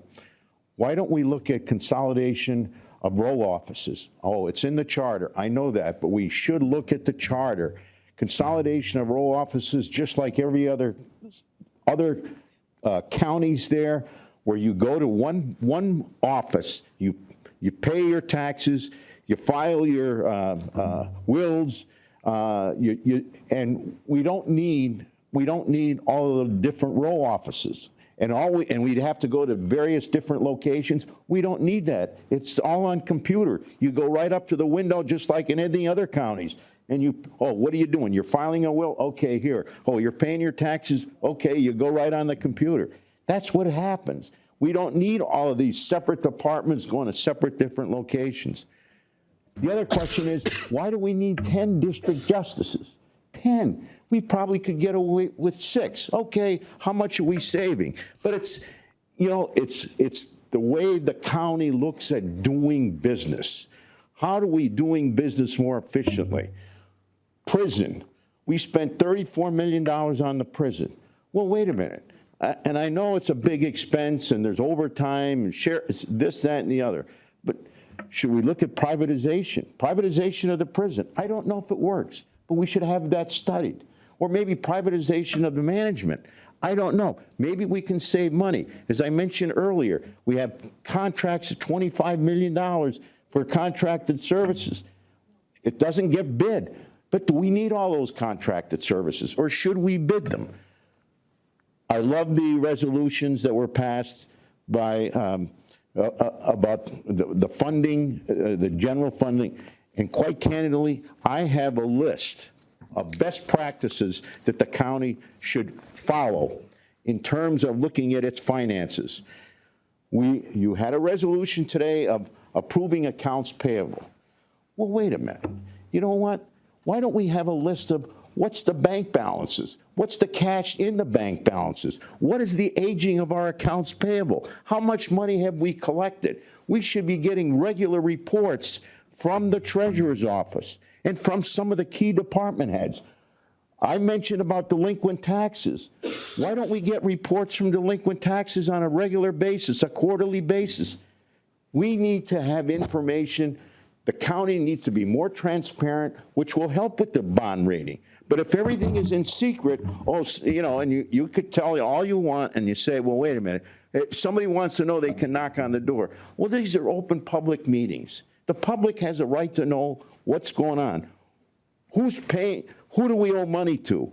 When we transfer money between funds, one of the problems that I saw in these budgets, we transfer money to these authorities without any proper resolution. I don't know if we're complying with the charter. All of a sudden, we transfer money to the Performing Arts Authority, this authority. It's not in the budget, and then they never repay us back. Folks, there is ways that we can save money, we can be more efficient, and I've only scratched the surface. I've only scratched the surface on best practices. And all I'm saying is, you know what, if we really wanted to help, we want to help you guys. But if you don't want to let us participate into this process, what are we doing here? You're shoving everything down everybody's throat, and okay, so yeah, take it, and we're taking it on the chin, but people can't afford it. People cannot afford. We have to do business more efficiently and more effectively. Thank you.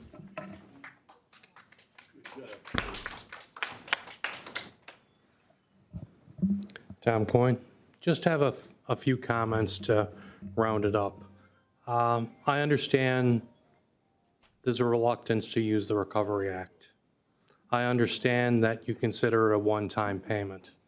But I also understand that both of the commissioners who put forth this budget put forth the argument that paying the minimum balance on a credit card gets you nowhere. That as you pay a minimum balance, the balance keeps rolling forward and increases, and something that takes you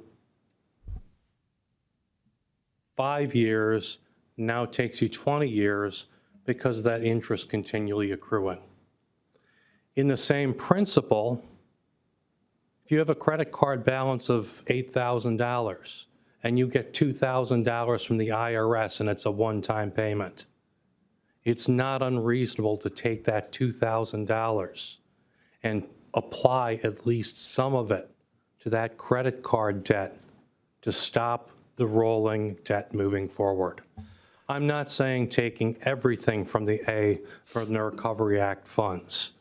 I'm saying at least take a look at it and see if there's some things in there that you can trim down a little bit, remove some of the funds to take away that principal, that credit card balance that's rolling forward that you say, don't pay the minimum. I think in avoiding even looking at it, you're avoiding the opportunity to use some of that funds to reduce the debt right up front before the taxes come in. And that only leaves more money in the reserve moving forward to grow for the city and the county. If it's 33% and you take a section of that money and put it in there, maybe you'll have a little bit more excess to go to all the increases that are necessary. So I'm not saying rip everything down. I'm saying at least take a look and see if there's something you can pull out of there to put at that debt. The last comment was when I had brought up my look at the home rule charter. Council made a comment about me playing an attorney. I find that very offensive and demeaning. An informed citizen should look at legislation.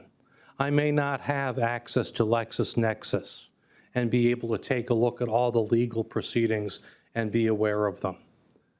But when I look at a county document on there trying to be an informed citizen in his own government, sure, I make errors. And sure, I'll reference what the council had said in this meeting and review it and learn for myself because I am not an attorney. But the snarky response back was intentionally demeaning and meant to belittle. And that is unprofessional behavior before this body. An informed citizen is not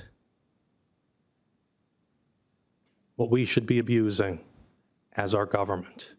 Thank you. Thank you. Joan Hodawan at Scranton. I want to mention something no one's mentioned yet, and it's to compliment the county's election board, its staff, and all your poll workers. I don't know about other voters, but I went to vote at 7 a.m. at Washington West Apartments. Long line, thoroughly painless process. Compare Lackawanna County to Luzerne County. They made ABC World News last night, and not for a good reason. So maybe someday you'll take pity on those people and show them how it should be done. I'm sure there were hiccups, but nothing like there was in Luzerne County. So good job. I always look at download and print out audits, union contracts, and your budget proposal. All 98 pages of your workbook, which backs up the millage increases that you propose. And I had a lot of questions because I looked at individual lines, and some of them just, what? Like page 21, Human Services, the wages, salary, staff, $1,335,924. And there's no breakout, there's no explanation. How is a citizen to look at that and say, well, how many people is this paying? Where do they work? What are their job titles? What do they do? You know, now I asked the question, I was told, among other things, that this will all become clear when you get your digital budget book. And so I'm hoping that that's coming in the near future and that will be online so that the general public can access it. Because as I said before, in a budget, the devil is in the details. And unless you want to explain 98 pages of a workbook, you know, it has to. Bill, you remember when you were in city council and the operational budget they had there, and that you would see a personnel breakdown of each department. You could see all the people, how many were authorized, what their salaries were from year to year. We have nothing like that in your county budget. We need to see that kind of level of information. Now,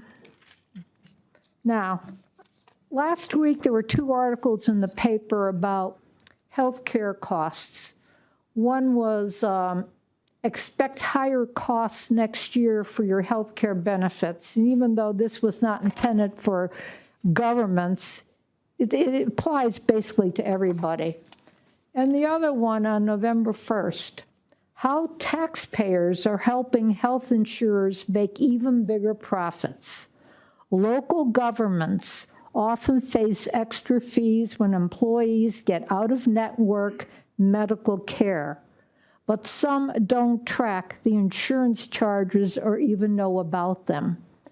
I hope this does not apply to Lackawanna County. Maybe somebody should, this is on November 1st in the Scranton Times. Download this article and see, are we being, I don't want to say screwed over because it's very unladylike, but, this is something we ought to be looking at. And I agree with the prior speakers, especially Mr. Priate. You have a lot of people in Lackawanna County that are a brain trust, that offer good suggestions. Even if they're bad suggestions, it opens you up to discussion. One of my recommendations, however, is I'd like to see all the collective bargaining agreements for the county on the county's website. I did find a couple of them, but look at this. The prison, 3 documents. The police arbitration award through 2017 with annotations made on, by the computer, and 2 MOUs for each 5-year period following. But there's not a current collective bargaining agreement for the prison that's been retyped. Why not? It's a problem that the city of Scranton has, getting them to get these documents out. This is where you see that the prison employees have been getting 3% pay raises since 2012. This is where you can look at their health care benefits. So I recommend that you get those online. Thank you. Thank you.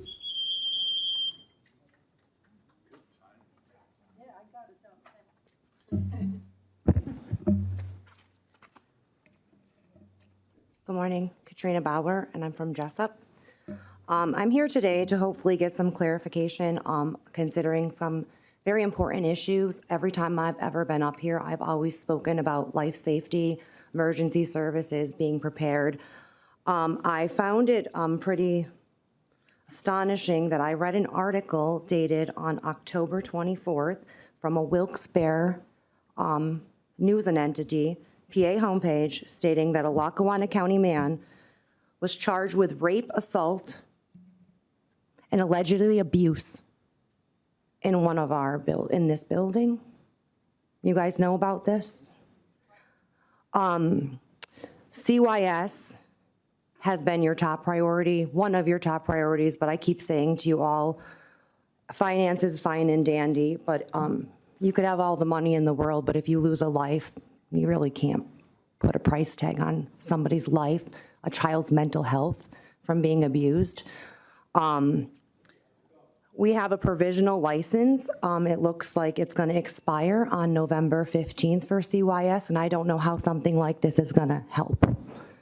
And I have not seen any safety protocols, procedures, anything implemented to the best of my knowledge or put into place because it's basically not being put in our news for us. Good, bad, and ugly, we still need to know what this world is. We need to know that the world is not kind. And if you could just close your eyes and just picture, did your children ever use the bathroom here? Did they ever come to see you at work? That type of stuff should not happen. Excuse me, but what you're insinuating, and No, let me just say I'm this, not the have incident my- that you're talking about happened well before we ever took office. It And that's doesn't all I'll say about matter. it, because It doesn't isn't. matter. And Don, do you want to I address should this? be able to have my time back You because could, but what you're insinuating I'm and not bringing up our children and things, it's and just totally I'm not bringing up your disingenuous. children. And I'm just bringing up the fact that you should put our children of Lackawanna County as a priority, and clearly this is not a priority. Sure it is. Because why would it make our news then? Why did it make Wilkes-Barre? Why are we finding out stuff from Wilkes-Barre? We're in Lackawanna County. I'm sorry that like the truth hurts you. You give us the truth every day, but when we give it back to you, it's like, back away. I spoke here 3 times, and every time I spoke here, I was decent. I was somewhat polite. I mean, I'm entitled to speak here at these meetings to the best of my knowledge, and I'm pretty competent enough to speak, but I'm just trying to see where you are as our commissioner with our temporary provisional license because our next commissioner meeting is on the 20th, so it expires on the 15th. Do we have an extension? Are we working on this? I don't care about my taxes going up as long as my children are safe. I don't care. I really will go to work, do the same thing every day, and do what I have to do. But children in this county, this is a county building, children should be safe. End of story. CYS was your #1 priority. You got rid of Bill Browning, but how many boards does he advise for that we probably are paying for consulting? I mean, let's get honest. These are children. I don't know what else to get through to you. This is important. It is so important to the fact that we have to read about it in another news entity, not in Lackawanna County. And it was 2 weeks ago. It was posted. It was an article. No one knows about it, though. It's available. It's available for the public. It's been posted. There's an article on it for 2 weeks. But nothing in Lackawanna County, nothing from our commissioners saying how we're going to keep our buildings safe. It's happened here. An alleged abuse involving a child in this building. Ma'am, excuse me, you can't speak out from the audience, please. No, not from the audience. You could just come up after me and ask, but all I'm just asking for you is to please put the safety of our residents. Honestly, finances and everything is fine and dandy, but again, you don't have nothing if you lose somebody's life, and you can't put a price tag on the damage that is going to do to somebody. Money isn't everything. Fix our finances. You're doing a great job at it. I'll give you a high five right now if you want it. Make this county safer, please, for our children. You guys live in it. It's simple. Do better. You're going to address this? Yeah, all right. Yeah, excuse me 1 second, sir. Attorney Frederickson, please address this. Yeah, Commissioners, the incident in which you're speaking about, it occurred back around 2020, I believe. It was recently disclosed when the child was brought in for, basically disclosing that there was abuse going on. It was continuing over a number of years. It was a boyfriend of the mother of the child. Allegedly, one incident did occur here during it was a visit at CYS. It was not a supervised visit, but it was a visit in the CYS facility because at the time they did not have custody of the children. However, the court did not order supervised. It was just a visit, and supposedly an incident occurred here in one of the bathrooms. CYS has to become aware of it. They have revised their policies and are working on developing that. But they always take it's paramount to them, the safety and welfare of the children, of course, at all times. Thank you. Sir? Hi, Len Dobson from Peckville. And back on the issue of the budget here, I just wanted to clarify some of the things that have been said because we've heard them a number of times, and it just seems like it's not really clear on the ARPA funds. In no way were we ever insinuating that we should use those all the time to just cover the debt. What we're saying right now is that the debt, we understand the debt's there. And hey, it's possible that 33% might be up there. I don't think so because men like Mr. Priate and such have looked at these figures and they know them better than any of us because, he's done this for so long. He's a very brilliant man. But, with these figures, what I understand about ARPA is that one point in time, these funds are going to be gone, and that's it. They disappear. So all we're saying is, on a temporary basis, why don't we put a stalemate on the 33%. And again, it's possible, maybe it's 16%, maybe it is only 6.3%. We don't really know that because we haven't really drilled down into a lot of this stuff. And one of the things that I heard, and I'm not pointing any fingers or anything, but one of the things that I heard is that when you guys do meet with these department heads, they give you a summary. You don't know what that summary, beyond the summary, what are those figures? Mr. Priate brought up a lot of different figures, and what are those figures? What constitutes those figures, and what constitutes the increases in those figures? And I really think that we should all sit down. Just to quote the good book, there's safety in a multitude of counselors. We're offering a chance to take a whole bunch of counselors together from all spectrums. Some of the people are Democrats that met with us. Some of the people are Republicans. Again, we don't care about that. We care about this 33%. And if we can get it down, you guys are heroes. You just signed your next election for yourself. Mr. Bolus brought up some wonderful points and everything on different cuts and things like that. I almost thought he was looking at the budget himself because, there are different things. And, I didn't do much with the numbers, okay? We depended on them. They know that stuff better than we do. But I was looking at different aspects. Here's one, just for example. The pest control. I'm going to pick that one, all right? Because my father was a district manager of a pest control company. What they're paying for rodent control for their buildings, you guys are getting ripped off. Somebody's not doing their job. So my suggestion is this.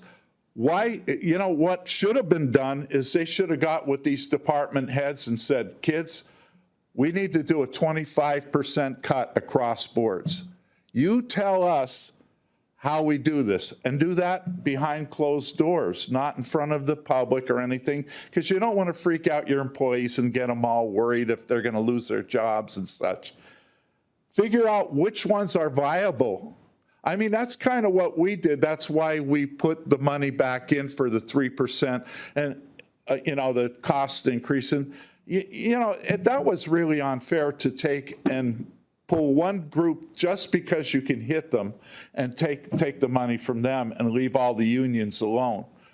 And the union contracts are coming up too, by the way, and we need to talk about those. But all I'm saying, once again, is please, let's all get together and do this. Let's pick a time and a date where we can all do this and look at some of these numbers and see why are they off. Because they are off. There are some anomalies in here that don't make any sense. And it's good to at least, and healthy to at least look at them and decide. Thank you very much. Ma'am. Hi, my name is Amanda Sagona. I live in Taylor. I'm here to talk about three things: ARPA, budget hearings, and OIFS. The ARPA dollars, I do have a concern with those just because they are required to be obligated by December 31st of this year. So when you mentioned earlier in the meeting, there's $5 million left that's unobligated. That's really concerning to me because we could lose it. So no, it can go into a specific line item, and we can have you talk to Kristen Magnot afterwards, but we can put that into a line item, and we're not going to lose it. It would be great to have like some sort of public plan in terms of how the rest of the ARPA dollars are If we being were here used. from the beginning, I would have done it that way, but we came in January, so. But even now, like that $5 million, where's it going to go to? What's the plan with it? What's the justification for, if we're going to use it or lose it? I feel like people's imaginations go, well, why don't we just use it in the budget? If we knew what it was going to be used for, it might help weigh that out. Because, the other thing is I urge you to have a meeting where the public can hear for each department in the future. I know I said that before, but that's a huge concern of mine because, we see this worksheet, but it's really not, there's no narrative to it. And so if there's no narrative to it, if there's no time to do that, at least you could, bring them forth. And I really like how in the meetings they have to defend each of their, proposals to you, I think it would be great if they could defend their part of the budget as part of that. And not in like a defend way, but just, explain what the what's going on in the department, what are their initiatives. It could be a really positive thing, and it might be a really great way for people to get educated in the community. And then OIFS, specifically about OIFS, that's another one where that would be a great exercise. I'm really concerned about this $10 million increase. There's no proposal, there's no nothing, and the lines that have been increased are things like operational expenses or indirect costs, and it's just like, what does that even mean? So to me, when I'm looking at that, I'm thinking, what is going on there? And so what I'm really hoping is that you all have a plan from the director there that you've reviewed and you say, oh, okay, this $10 million increase, that makes a lot of sense. We can do that. And that's awesome if you have that. That's great that you feel comfort in that.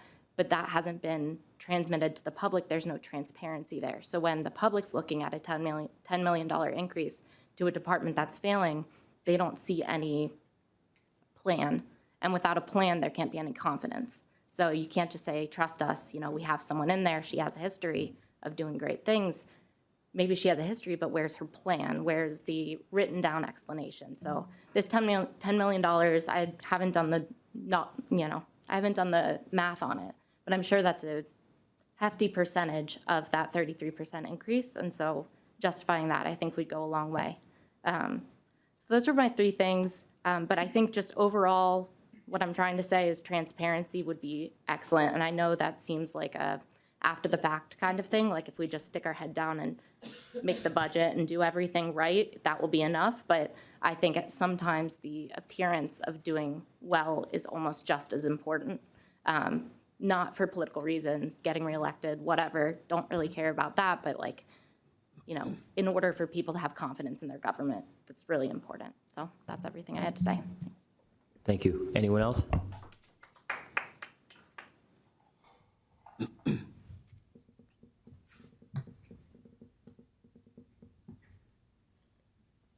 Thank you for answering so many questions, Commissioner Gahan. I think you did an excellent job. And I appreciate the time that you're taking here today, even though you're not feeling very well. So thank you so much. I was wondering about reassessment costs and where I could find those in the budget, if there are any, and they should be ongoing. And the question I had is, you're going to raise taxes by this amount, but they're supposed to be raised less 10%, I thought, the year before the reassessment goes through. So how are we,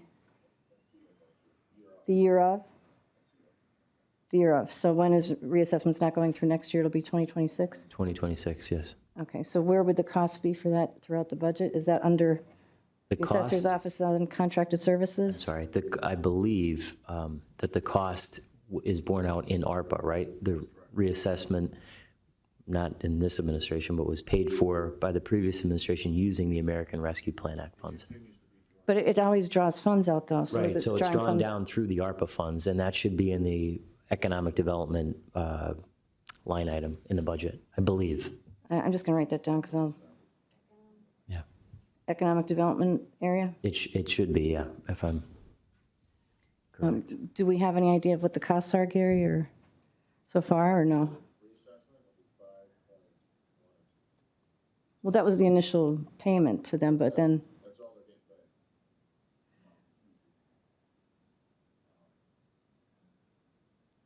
Okay, so they'll be in the economic development when I'm looking for them, so then every meeting I would have to ask for the cost then, or? No, I'm sorry, are you talking about the cost of like the appeals or just the overall cost of conducting your reassessment? The overall cost, first of all, is what we paid already, the 5.2, right? Yeah. But then ongoing with any appeals or anything.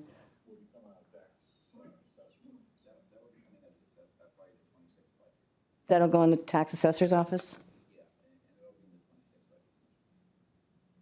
Okay.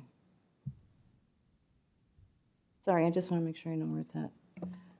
Thank you very much. I appreciate all the time you took, and I look forward to seeing some of the items that everybody suggested implemented or discussed in the future. Have a great day. Hope you feel better. Thank you. Would anyone else like to address the board?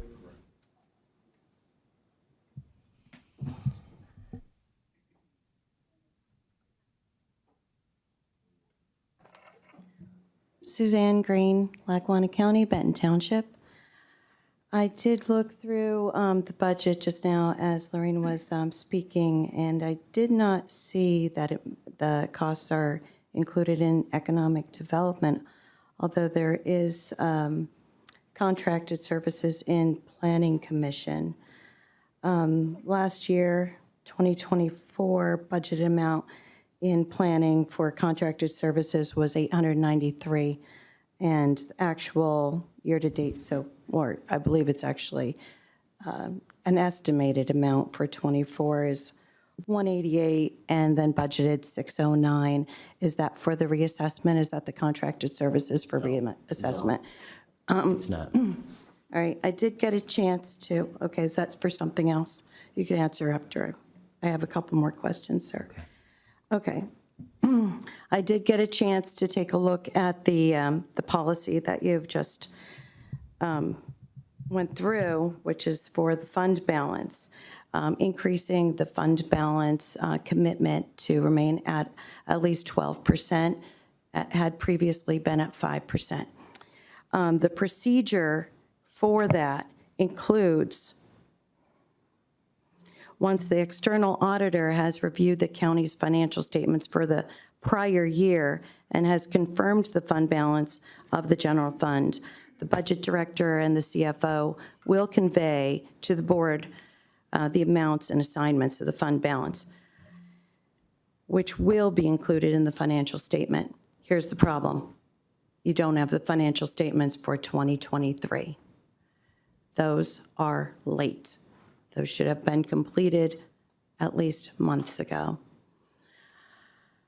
I don't know if there's a reason for that. There is. But it does, I understand. There's always a reason for something, I understand. But there's an issue in hand in that you cannot comply with your new policy because you do not have the information at hand right now. You don't have completed statements. You don't have accountability in your offices for completing those statements. That's an issue and is something that should be addressed, to actually look at a budget to know what you're looking at for even the next year after that. So it's one of the things that, you know, you'll have to handle as you go through. I know it's difficult. So on the election, I do want to commend the staff here. Beth Hopkins' team was stellar yesterday with opening the mail-in ballots. I was here at 7 a.m., stayed the entire day until all counts were done. And Beth Hopkins' team, at least until they were completed about 3 or 4 in the afternoon, were on top of everything. Everything looked right. We had a lot of watchers. There was opportunity for watchers to look at things, and I do appreciate that very much. So thank you to Beth for that, and I want to give her public appreciation for that. Thank you. Thank you. Anyone else? Thank you.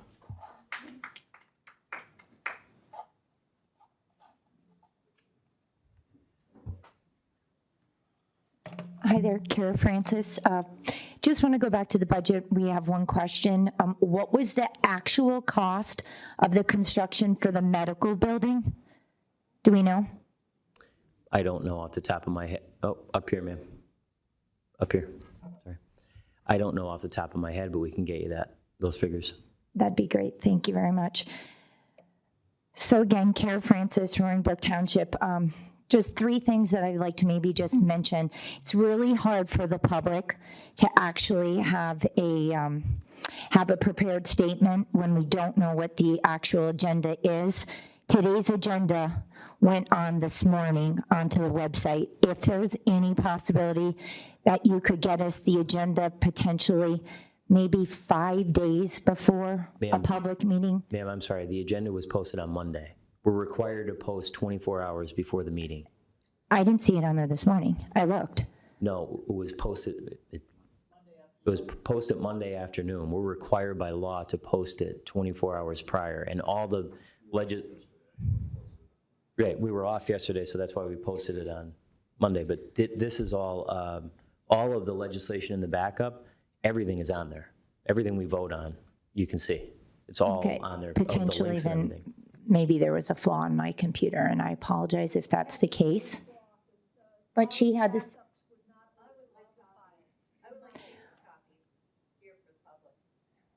Okay, go ahead, ma'am, I'm sorry. If we can maybe get that addressed, that'd be awesome. The public meetings were amazing. The budget meetings in the evening, it's really hard for a lot of us to get here during the day. If there's anything we could do to potentially get these meetings in the evening, maybe again, just doing those roving meetings, that was very helpful for the community to be involved. You know, these cameras here, they focus on us. It's really hard when you're watching the replay of the video to actually hear some of the comments that are being made by all of you. So if we can have the camera actually maybe focusing on everyone. Yeah, no problems.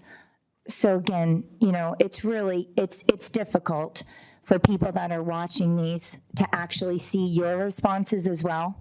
I mean, it's great that the community is on camera, but we'd really like to see, when we're watching the videos, we'd like to see your responses. It's hard when we can't hear sometimes the microphone, like I couldn't hear back there myself what was being said. So it's hard when you're watching the replay as well. And I guess I heard something about there's a lawsuit that was mentioned today. What's that lawsuit about? Because I put a right to know in about a lawsuit. Is there a lawsuit?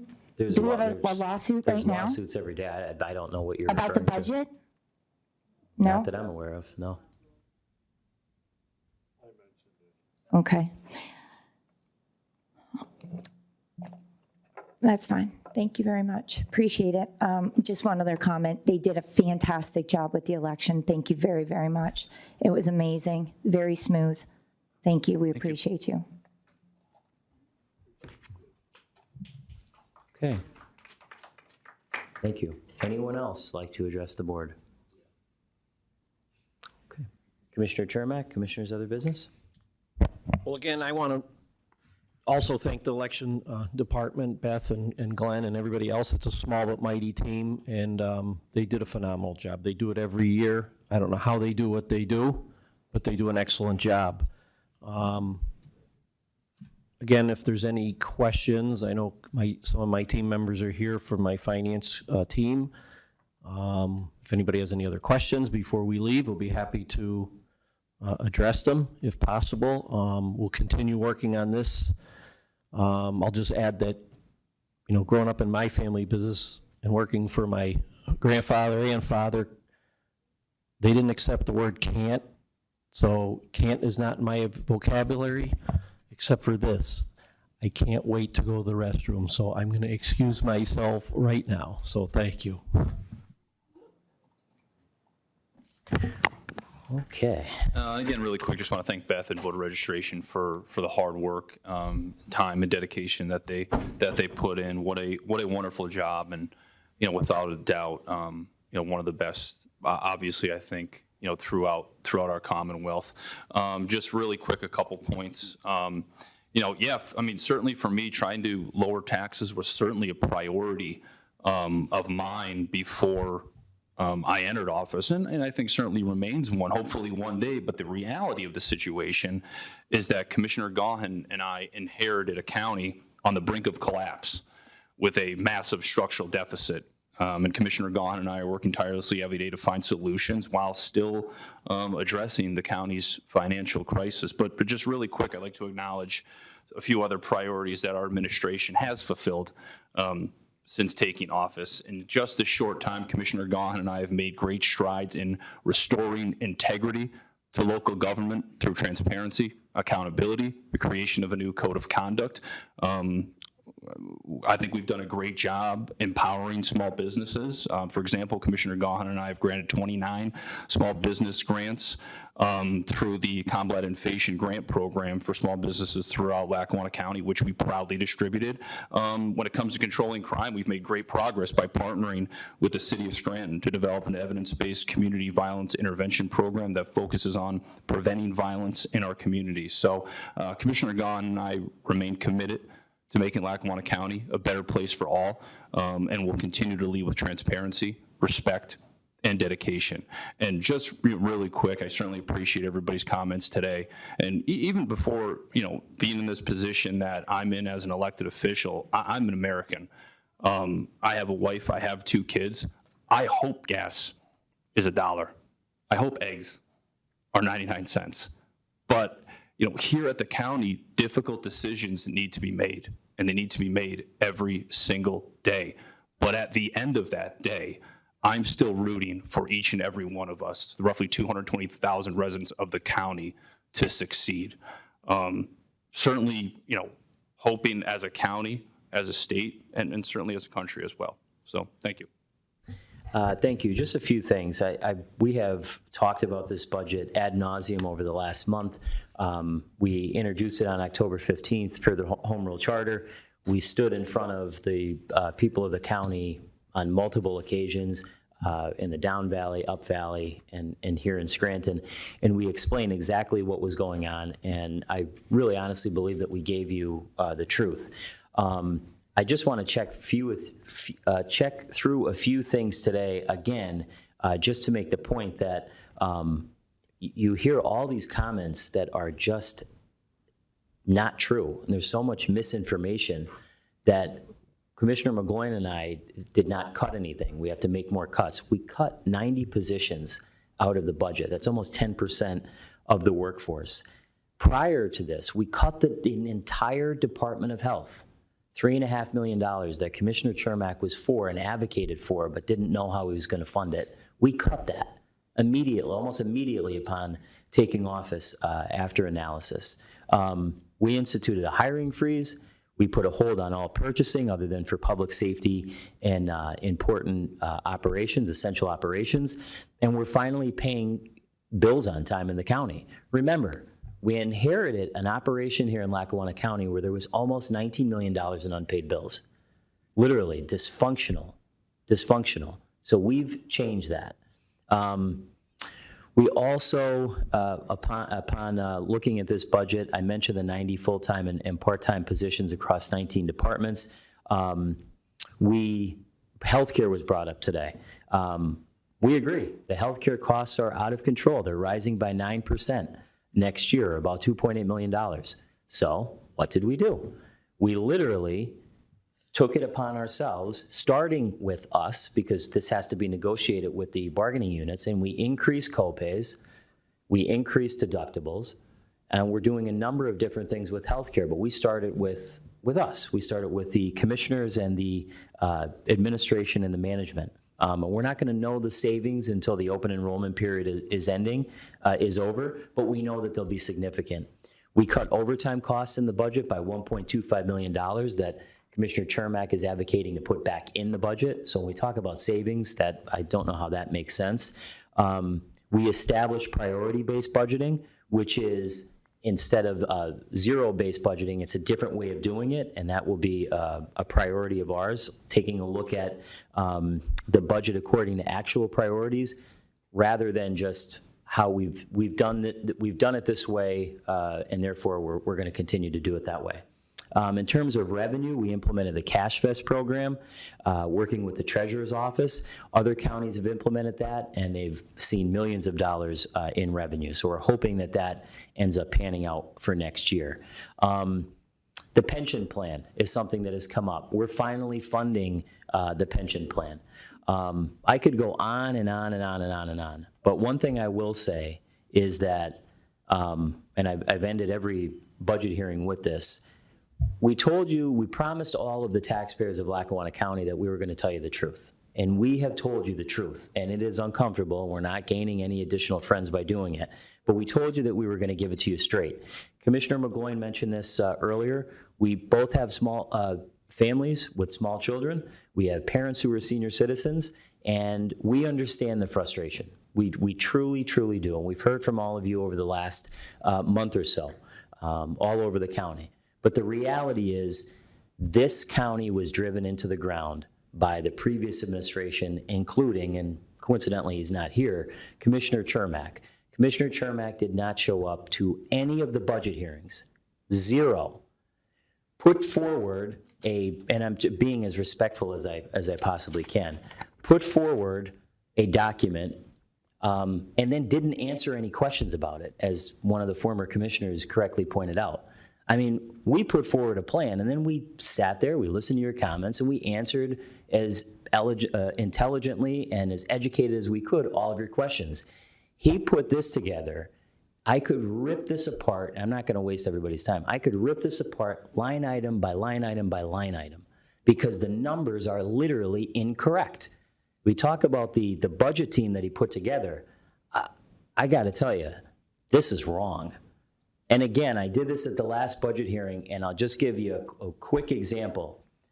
Someone got up here today and talked about the Office of Youth and Family Services, okay? It's been one of our top priorities since we took office in January, because that was an agency that was floundering. And I'm happy to say today that why we believe that we're on the right track. His proposal, if you want to call it that, eliminates dozens of caseworkers who are literally charged with protecting and taking care of the children and the families in this county. And then he incorrectly cites the figures in here saying that they're going to save all this money when we're reimbursed for these positions 80% by the state government. 80% by the state government. Eliminates positions in our 911 department, and those positions are funded 100% by the state government, but yet uses those as savings to try to make everybody, I guess, feel nice and warm inside that there's some alternative plan that's going to save the county. It is complete nonsense. Says there's $17 million in ARPA funding, and he's going to plug the budget with that. Nonsense. There's not $17 million. There's $5 in unobligated funds. So what I'm here to tell you, ladies and gentlemen, is that's an empty chair right there. It was empty for the past month when we listened to the people of this county. He ran out of here like a coward, because he is one, and he put forward a plan that isn't worth the paper it's written on. But we're giving you the truth, and that's the way that it's going to be. But we are here answering to the people of this county. And unfortunately, he ran out of here with his tail between his legs, because he knows in his heart this isn't, anybody with a calculator knows that this isn't correct. So thank you very much. And with that, I'll entertain a motion to adjourn. Motion. All those in favor signify by saying aye. Aye. Aye. And this meeting's adjourned. Thank you, everyone.